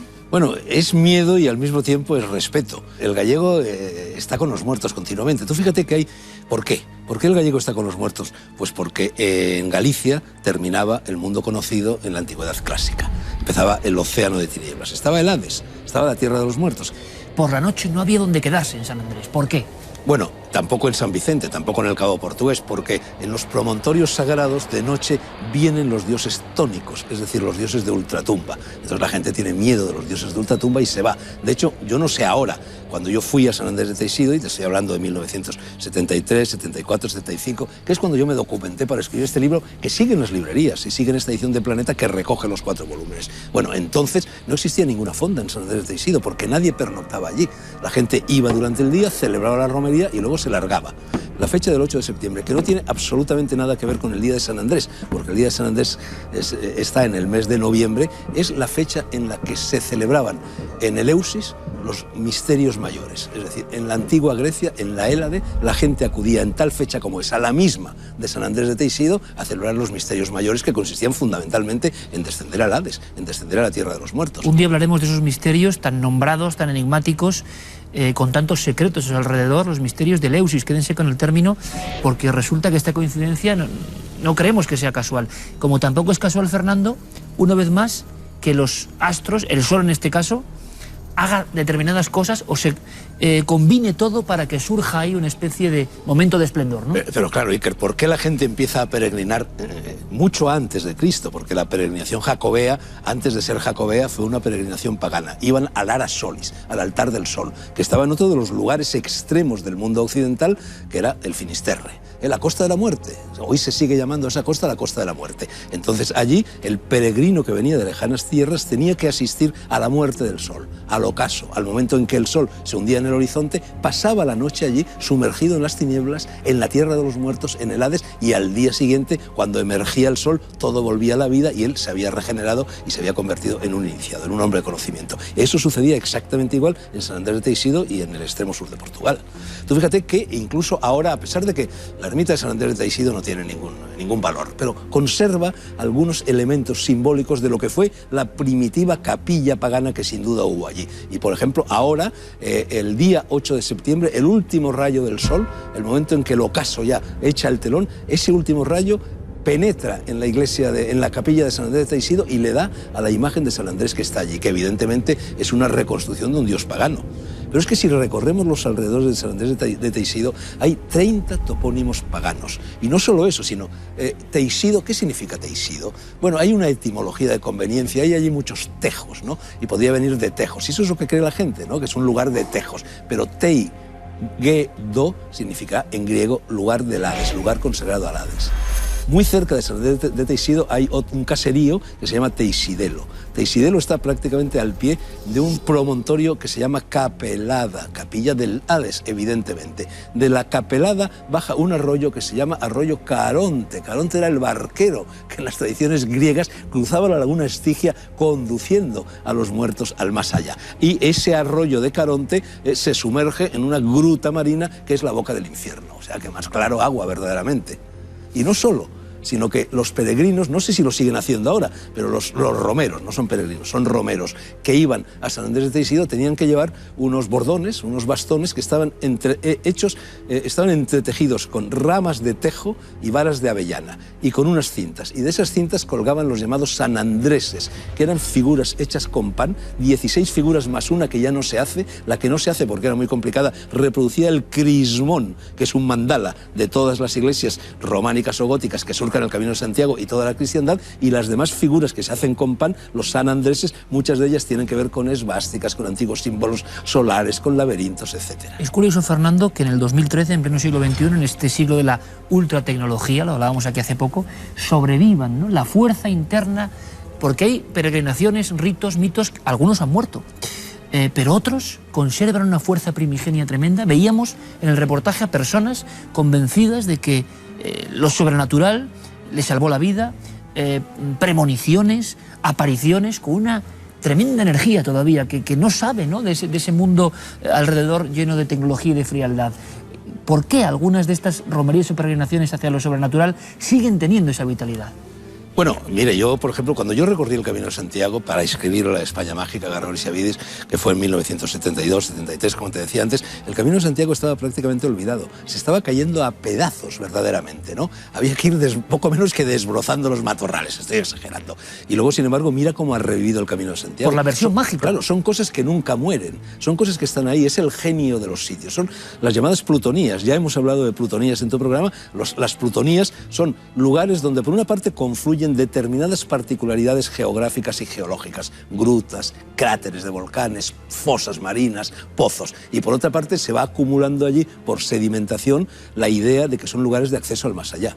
Ten en cuenta que para el mundo antiguo existía el macrocosmos, una esfera que envolvía el cosmos, donde tú y yo, en fin, y todos los seres vivos nos movemos, y luego había otra esfera concéntrica que eran los ínferos, la tierra de los muertos. Todos los héroes iniciáticos del mundo antiguo, y no solo del mundo antiguo, todos ellos bajan a la tierra de los muertos. Hablando de plutonías, que además yo tengo que decir que tú eres el que a mí me hace saber del término, o refrescarme el término, se ha publicado, como hemos visto, y nos lo contaba antes Carmen, a nivel de noticias, es curioso, ¿no? Las puertas del infierno, las puertas del Hades descubiertas en Pamukkale, Turquía. Bueno, serie de ritos. La famosa Sibila de Cumas y su entrada al inframundo, de acuerdo. Pero yo creo que Fernando tiene aquí unas cuantas plutonías, por lo menos para soltar ahí a vuela pluma en las ondas, que nos van a sorprender. Por ejemplo, Benarés, y una que no me resisto de que comentemos, aunque sea brevemente, Fernando, el Monte Calvario sería una plutonía. Vamos a ver, ¿qué hace Jesús en el Calvario? Muere, baja a la tierra de los muertos en el Gólgota y al tercer día vuelve a resucitar. Nos están contando exactamente el mismo La misma mito. historia.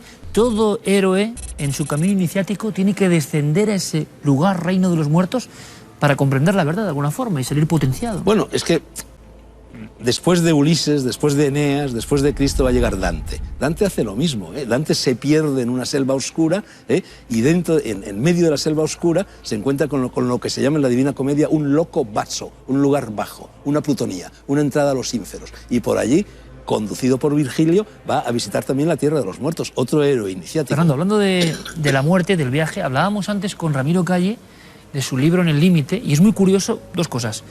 Una, que nos ha descrito lo que en ciertas culturas orientales llaman el bardo, esa interfase, lo que estábamos contando. Claro. En el fondo, ese descenso al mundo de los muertos, donde ve todo tipo, decía Ramiro allá arriba, de fantasmagorías, de angustias inconcebibles para el alma humana, de pelea interna tremenda, pero de ahí sale Ramiro potenciado, iluminado de alguna forma, con una conciencia mucho más clara. Ha estado en el inframundo. Es curioso porque en su experiencia, y yo quiero preguntártelo, es que te menciona también en cierto momento. En ese libro en el que Ramiro cuenta esa experiencia. Pero tú no estabas allí. No, él soñó conmigo y soñó que me pedía que lo condujera a Benarés para morir allí donde todos los indios, los que mueren en Benarés, ya no se reencarnan. Que es otra plutonía, se quedan en el Benarés. Hombre, es la gran plutonía del mundo oriental. Bueno, en Benarés, es decir, si tú vas a Benarés a morir, ya todos tus pecados te son perdonados, tu deuda kármica desaparece y ya no te reencarnas. Entonces, Ramiro, que ha dedicado su vida entera a recorrer la India, a escribir sobre la India, a hablar de la India, a introducir en España la meditación, el yoga, el tantra, todas estas cosas, sueña con que yo, que también he dedicado gran parte de mi vida a eso, me convierte en un dios psicopompo. Eres tú bondadoso como es Ramiro y amigo mío, me convierte nada menos que en un dios psicopompo. Yo lo llevo a Benarés. Es interesantísimo ese sueño, ¿no? Y que le lleves es el sueño de Ramiro Calle en el límite, es curiosísimo. ¿Qué ocurre ahí, no? Los sueños que son, en el fondo sería un debate muy largo, pero que le lleves son esas escaleras que son muy célebres y que hemos visto en muchos documentales. Escalinatas. Exacto. Y nadie... La Manikarnika Ghat. Sí me gustaría que nos contases, aunque sea casi en titulares, Fernando, porque podríamos hablar mucho más, pero hemos visto, como digo, en muchos reportajes, las imágenes más escabrosas o más de eso. Pero eso también, como todo lo que estamos comentando, tiene una simbología y es otra plutonía que nos puede sorprender, ¿no? Mira, yo te voy a contar lo que me pasó a mí. Yo llegué a Benarés en marzo de 1967. Y llegué a la India convertido, yo era el típico intelectualillo occidental, gafotas, positivista, pragmático, racionalista, etcétera, un pardillo. Y llegué a Benarés. Llegué a Benarés a las 10 de la mañana. A las 10 de la mañana en Benarés no pasa nada. Es una ciudad muerta, ¿no? Porque Benarés es efervescente, pero las orillas del río, a partir de las 10 de la mañana, están muertas. Entonces, bueno, recorrí un poco las cosas que hay que ver en Benarés y el chico que me llevaba en un rickshaw me dijo, no, pero a Benarés hay que bajar cuando sale el sol, siempre el símbolo heliolátrico, siempre el símbolo del sol. Hay que bajar a las 5 de la mañana. Y me hice de tripas corazón, me levanté a las 4 de la mañana, Caterina se quedó durmiendo, estaba cansada y me adentré en la oscuridad de la noche. Eso está contado en este libro y está contado en muchos de mis libros porque es quizá el momento más importante de mi vida, el momento de mi iluminación. Me adentré, empecé a caminar, el Dak Bungalow estaba aproximadamente a 5 kilómetros de las riberas del Ganges. Y empecé poco a poco a caminar, al principio solitario, y empezó a unírseme en mí ese río de peregrinos, la India entera. Gentes que afluían por todas las bocacalles y llevado verdaderamente en volandas, en una especie de procesión donde se mezclaba una princesa con un leproso, por así decir. Todo lo hermoso y todo lo horroroso se mezclaba allí. Llevado en volandas, llegué al río. Me senté allí, en una escalinata, en un peldaño de estas escalinatas y esperé a que saliera el sol. Y a partir de ahí, Iker, lo que sucedió no lo puedo contar porque es inefable. Sencillamente caí en un estado de trance, caí en un estado de conciencia, vi cosas asombrosas y volví a recoger a Caterina 2 horas o 3 horas después al Dak Bungalow convertido en la persona que está hablando contigo en estos momentos y que tiene muy poco que ver con la persona que bajó al Ganges aquella mañana. Te entiendo perfectamente, Fernando. Sufrí una transformación total. Es decir, lo mismo que le pasaba al peregrino jacobeo o al gallego en San Andrés de Teixido. Bajé a la tierra de los muertos porque allí está la gran plutonía del hinduismo y emergí convertido en un hombre nuevo. Bueno, pues este torrente de conocimiento, simbología y magia, en el buen sentido de la palabra, por supuesto. Fernando Sánchez Dragó, muchísimas gracias, seguiremos viajando, amigo. Hasta la próxima. Gracias. A ti. En fin, hemos aprendido algo de esa plutonía española, San Andrés de Teixido, y hemos recorrido el mundo en busca de esas puertas del Hades. Sobre todo no hay que verlo como un aspecto excesivamente tenebroso, que también lo tiene, sino de posibilidad de transformación, de iluminación, de contacto con lo más hondo del alma humana. Vamos con más cosas, con muchas más cosas. En este caso, viajamos en el tiempo, no al Hades, sino a nuestra videoteca. Se van a sorprender.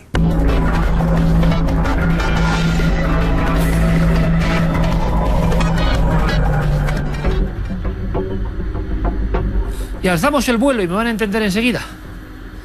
Buscamos misterios en el aire, a gran altitud. Y lo hacemos de nuevo con Madrid Mágico.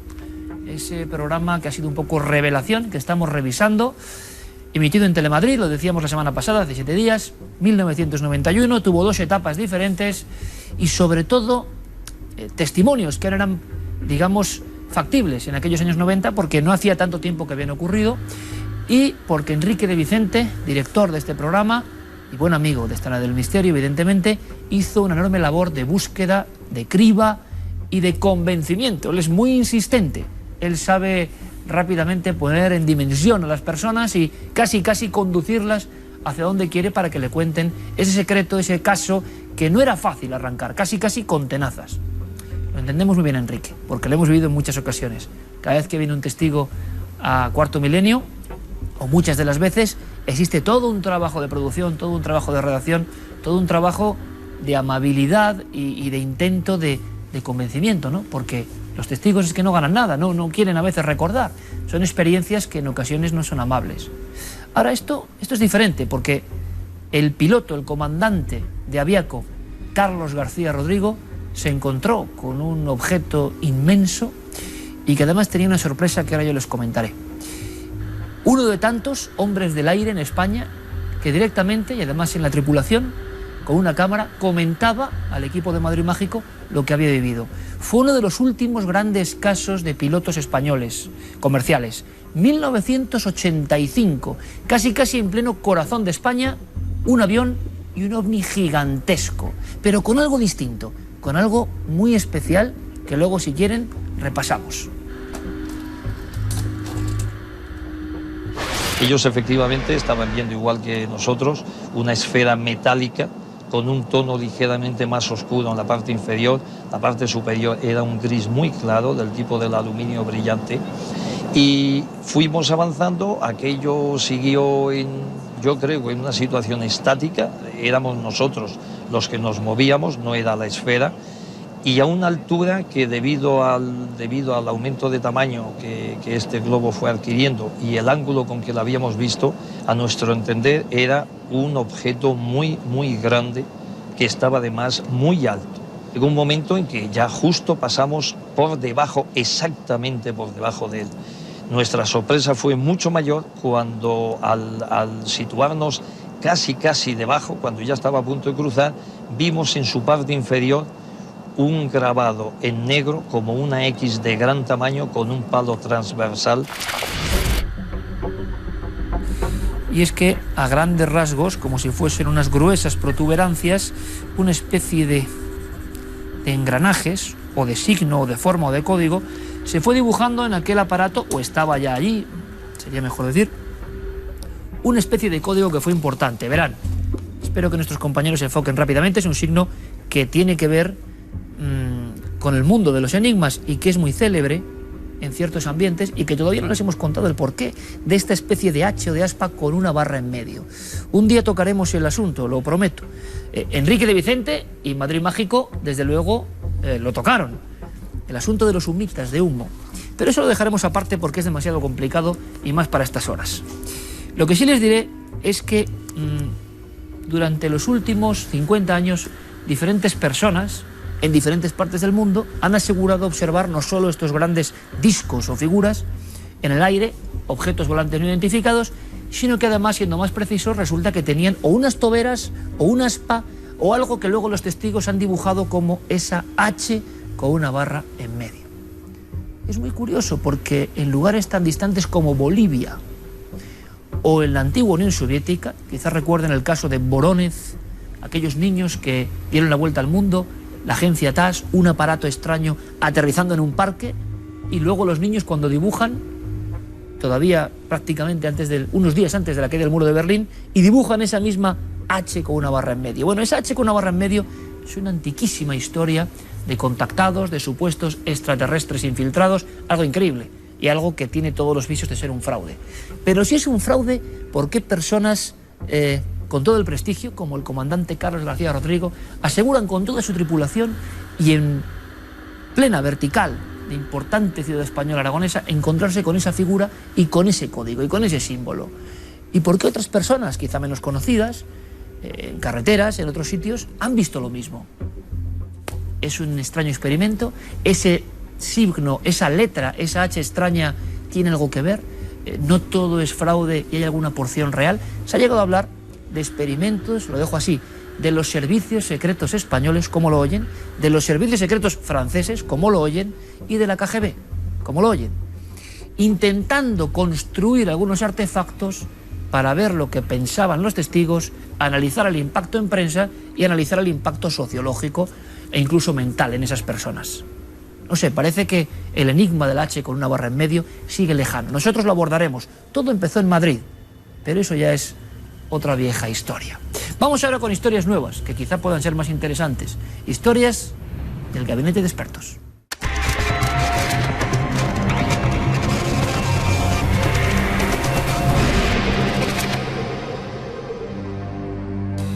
Y del espacio aéreo español, surcado a veces, como han visto, por el misterio y con el testimonio de pilotos, testigos de élite, bajamos a ras de suelo.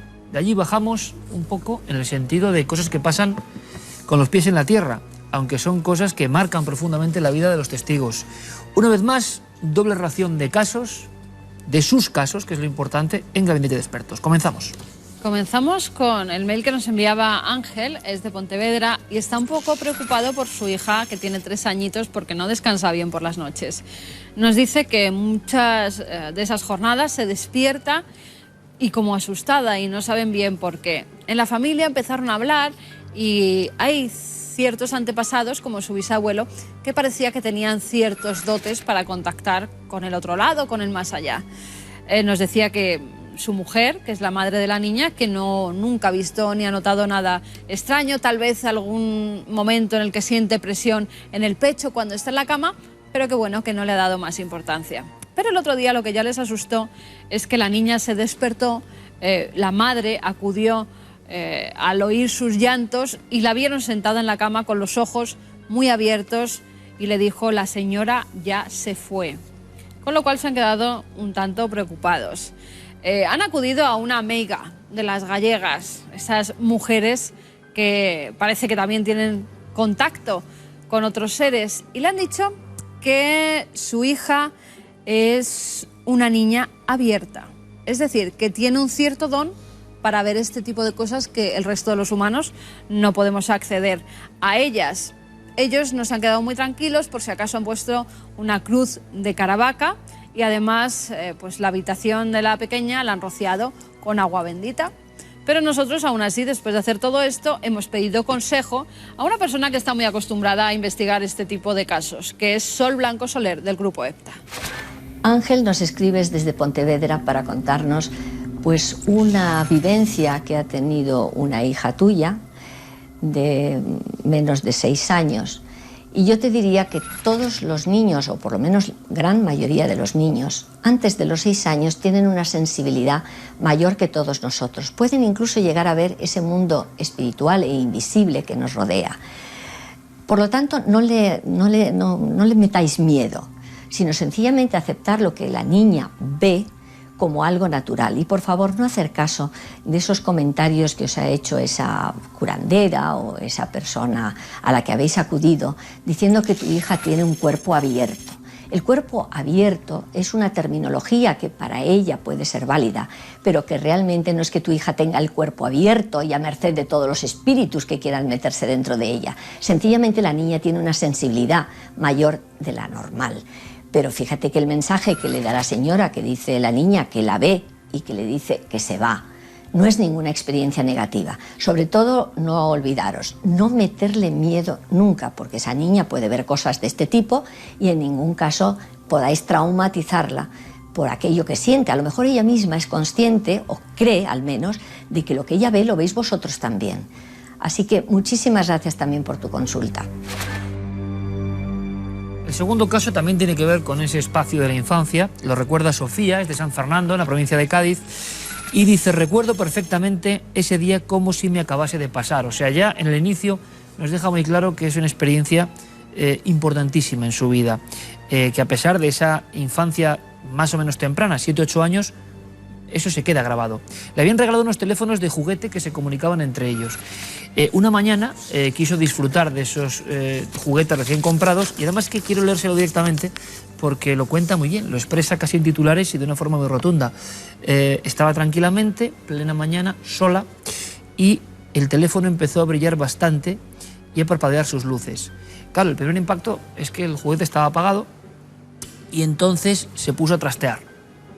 Es en ese preciso momento cuando nota algo en la nuca, que hay alguien más, se gira y define así la visión. A un palmo del suelo había una chica joven. Tenía el pelo rizado, rubio y muy alborotado. Llevaba un traje blanco desgarrado por las mangas. Solo la podía ver de cintura para arriba. Lo que más me impactó es que la chica parecía estar sonriendo, pero no tenía labios. Se podía ver perfectamente los dientes y las encías con sangre. Ella se fue gritando, presa del pánico, al cuarto de las hermanas, y piensa hasta hoy que fue, intento creer, nos dice, una alucinación. Pero claro, es algo tan vívido, tan fuerte, tan marcante y tan presente, y estaba despierta, hacía ya una hora por lo menos, que tiene esa duda. Y por supuesto nosotros hemos querido contactar con Enrique de Vicente a ver si sabe más casos de este tipo y si puede decir algo a nuestra amiga, porque desde luego lo fuerte de la visión lo merece. A nuestra comunicante Sofía de Cádiz lo que podemos comentarle es que su caso es muy interesante, es típico, aunque muy minoritario. Se trata de lo que definiríamos en parapsicología como una aparición espectral. Espectral no recurrente, quiero decir, en el sentido de que en ese lugar no se ha aparecido aparentemente a otra gente, pero es la aparición aparentemente de un residuo psíquico o una presencia desencarnada sin conciencia ni propósito definido, porque no le transmite un mensaje y al mismo tiempo mantiene una ambigüedad, porque aparece con las ropas desgarradas, dientes sanguinolentos, pero al mismo tiempo sonríe. Es muy interesante que la aparición, como en otros casos, es precedida por un fenómeno psicoquinético. En este caso, por ese teléfono desconectado que se ilumina y las luces parpadean.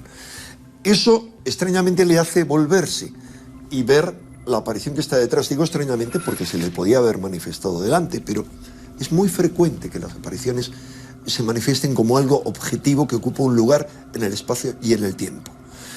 Finalmente, el dato más interesante es que ella manifiesta haber sido una niña muy psíquica, como una multitud enorme de niños, antes de alcanzar la pubertad, por el dato de que se comunicaba con una tía desencarnada a la cual no había conocido. Nada más y muchas gracias, Sofía, por confiarnos tu caso.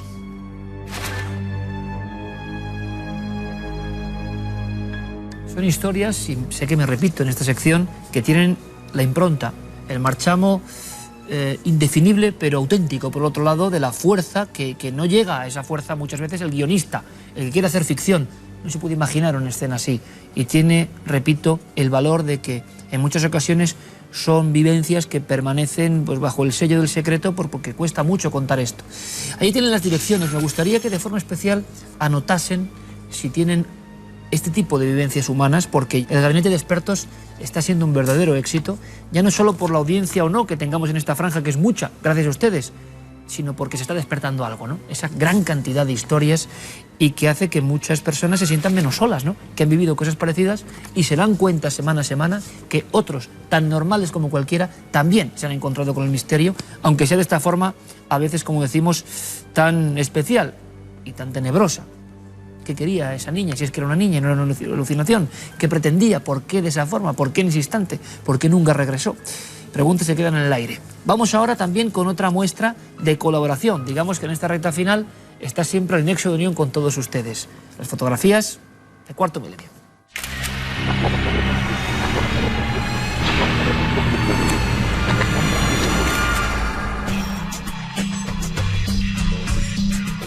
Comenzamos con una fotografía que nos hace mirar hacia el cielo.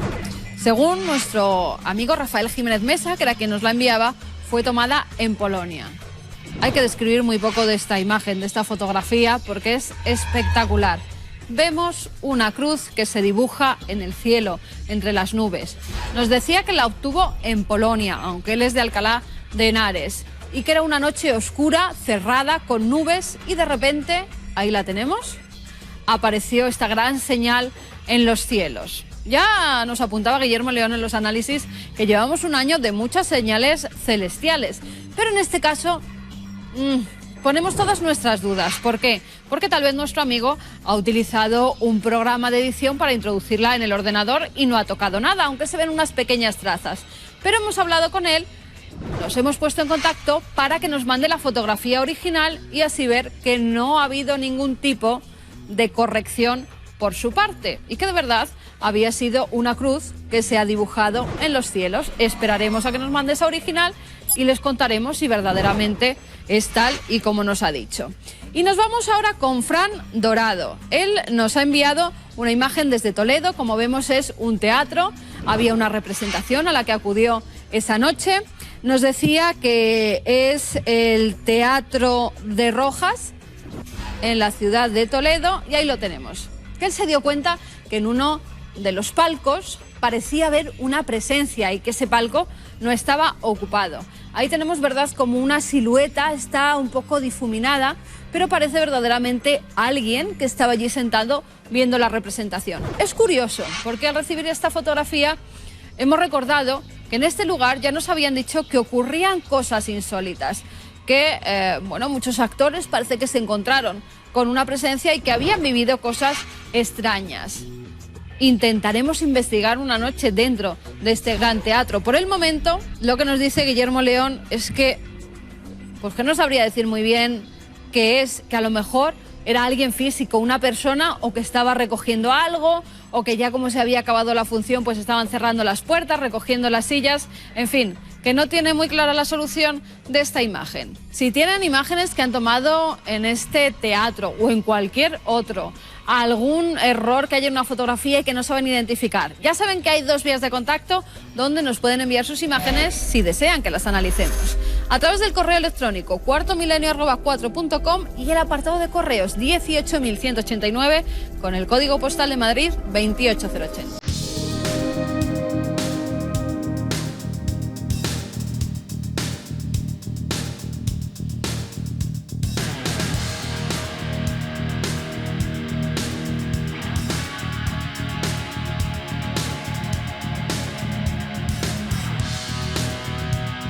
Entramos ya en esta recta final, en los últimos minutos del programa de hoy. Espero que hayan disfrutado como yo he disfrutado.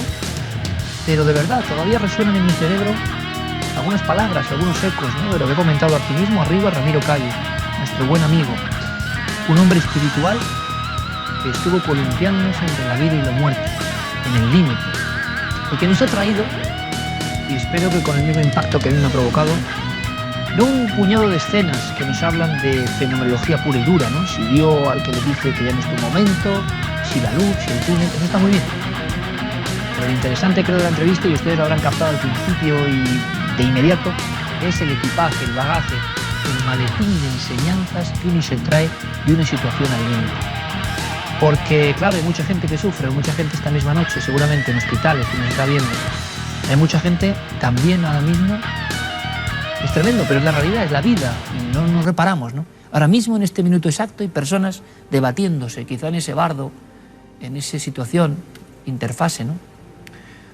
Ojalá sirva lo que hemos comentado para que si algunos cruzan el umbral hacia la otra orilla, que es la naturaleza, y también nos olvidamos, lo hagan pues quizá con una esperanza en esos enfermos que están junto a él. Ojalá haya contribuido eso. Y también en quien regrese, que lo sabrá esta misma noche en nuestro país, seguro. Y regresen con una fuerza, o alguien le comunique lo que ha escuchado y que hay una perspectiva diferente de ver la vida cuando uno regresa del límite. De nada serviría solo hablar de fenómenos, ¿verdad?, y de lo que se ha visto y que es espectacular, si uno no varía y transforma su vida, su interior, su alma, con una vivencia tan única y tan excepcional, que es capaz de variar nuestras células. Claro, a nivel médico, a nivel racional, puramente racional, esos médicos heroicos, ¿no?, que han traído, son los médicos los que han traído, quizá con ayudas, ¿no?, quién sabe, espirituales o de oración o de meditación, como nos contaba Ramiro, Pero a veces el análisis puramente médico, como debe ser profesional, nos puede indicar que había alucinaciones propias de las medicinas. Sí, claro. Y quizás sea la verdad. Pero creyendo solo en esos hechos, en ese papel, resulta que abandonamos, no hacemos caso a toda la experiencia vital humana de pensamiento, de aprendizaje. Y eso sí que es un error. Nadie quiere aprender con la enfermedad. Cuando tenemos a alguien enfermo, cuando enfermamos no nos gusta. Tenemos un miedo. Somos tremendos, nos creemos fortísimos y cuando llega la sombra de la enfermedad, ya para qué hablar de la muerte, nos aterramos. No nos han enseñado a ver que es un proceso de la propia naturaleza. Yo creo, puedo estar equivocado, yo creo que nada en la naturaleza puede ser dañino. Nada. Incluso cuando una pequeña bacteria minúscula resulta que borra de un plumazo, pulveriza todo nuestro ego. Ramiro al final ha salido fortalecido de todo esto. Creemos en una estabilidad, esto a mí me sorprende mucho, ¿no? Voy a hacer no sé qué planes, me voy a casar dentro de 3 años, voy a pagar esto para... Nadie nos enseña que la inestabilidad de la vida es permanente diariamente. ¿Esto significa que uno puede hacer lo que le da la gana y enloquecerse? Yo creo que tampoco. Pero hay que ser muy coherente, muy consciente de que nada es fijo en la naturaleza, absolutamente nada. Cuando se construye la central nuclear X, con los potentísimos ordenadores y los grandes aviones supersónicos con los que dar la vuelta al mundo en no sé cuántas horas, se embravece el mar, llega una ola y todo eso se acaba. Es decir, la enseñanza profunda es que la naturaleza tiene un poder tremendo, que no hay que temerla, sino ser muy consciente de ello, yo pienso, y que hasta el más preparado yogui que ha hecho dieta y que se cuida, se pasa un poco, de alguna forma, en su creencia de superioridad, que trago agua en un río, bebe leche sin hervir, y algo minúsculo, algo que despreciamos, algo que nos da igual, somos casi inmortales, esa es la gran creencia, ¿no? Extrañísima creencia que todos tenemos, va y nos destruye prácticamente. Ramiro ha vuelto para contarnos, ¿no?, que se puede volver de esto con un equipaje de nuevas esperanzas y de nueva sensación de amor y afecto a la vida, a todo lo que significa vida. Y yo, escuchándole, pensaba, y ahora se lo puedo decir, cómo muchas veces lo que nunca hemos tenido, lo que nunca hemos hecho es lo que nos remueve por dentro, lo que nos llena de remordimientos, ¿no? Ese amigo que ahora falta y que le dimos un abrazo en ese momento y lo necesitaba. Esa persona que qué hubiese costado, ¿no?, dar unas buenas palabras de apoyo. Ese profesional que necesitaba en ese instante un ánimo. Y muchas veces en nuestra vida que creemos estable, donde nos creemos dependientes, o más bien, mejor dicho, cuando nos creemos absolutamente independientes, pues resulta que vamos prácticamente pasando por encima de todo, ¿no?, inconscientemente, buscando nuestra propia felicidad. ¿Y qué ocurre? Que somos dependientes de muchas cosas, cosas que a veces ni vemos, personas, elementos, todo está en permanente juego en la naturaleza y nadie sabe lo que va a ocurrir. Por tanto, ojalá fuese fácil, ¿no?, aprender todo esto que nos ha contado Ramiro, de repente que se despertase en una parte de nuestro cerebro esa luz, esa esperanza que nos asista y nos ayuda incluso en el peor momento. Claro, ¿será posible aprender eso sin haber pasado por eso? A mí me gustaría. A mí me gustaría hoy que esta misma noche, que muchos enfermos, que muchas personas tuviesen eso, esa ayuda. Y que algo tan sencillo como ver televisión y asistir a una charla de 2 amigos, uno de ellos que ha estado en el límite, fuese todo lo que hiciese falta para asimilar todo eso. La impresión que da es que el hombre, el ser humano, no aprende hasta que se enfrenta a las cosas en un momento así. Pero, bueno, esa esperanza es lo último que se pierde, ¿no? Ojalá hayamos contribuido, solo digo eso. Esta noche, ojalá hayamos contribuido a tener esta información nueva que es emisaria, heralda, de un misterio luminoso, de un misterio que no da miedo, de un misterio que sí que es insondable, es extraño, pero que aporta cierta paz y aporta cierta fe, no solo terror, no solo penumbra. Repito, quizá en algunos lo hayamos logrado. Si ha ocurrido en una sola persona, nos damos por satisfechos. Hasta dentro de 7 días, amigos.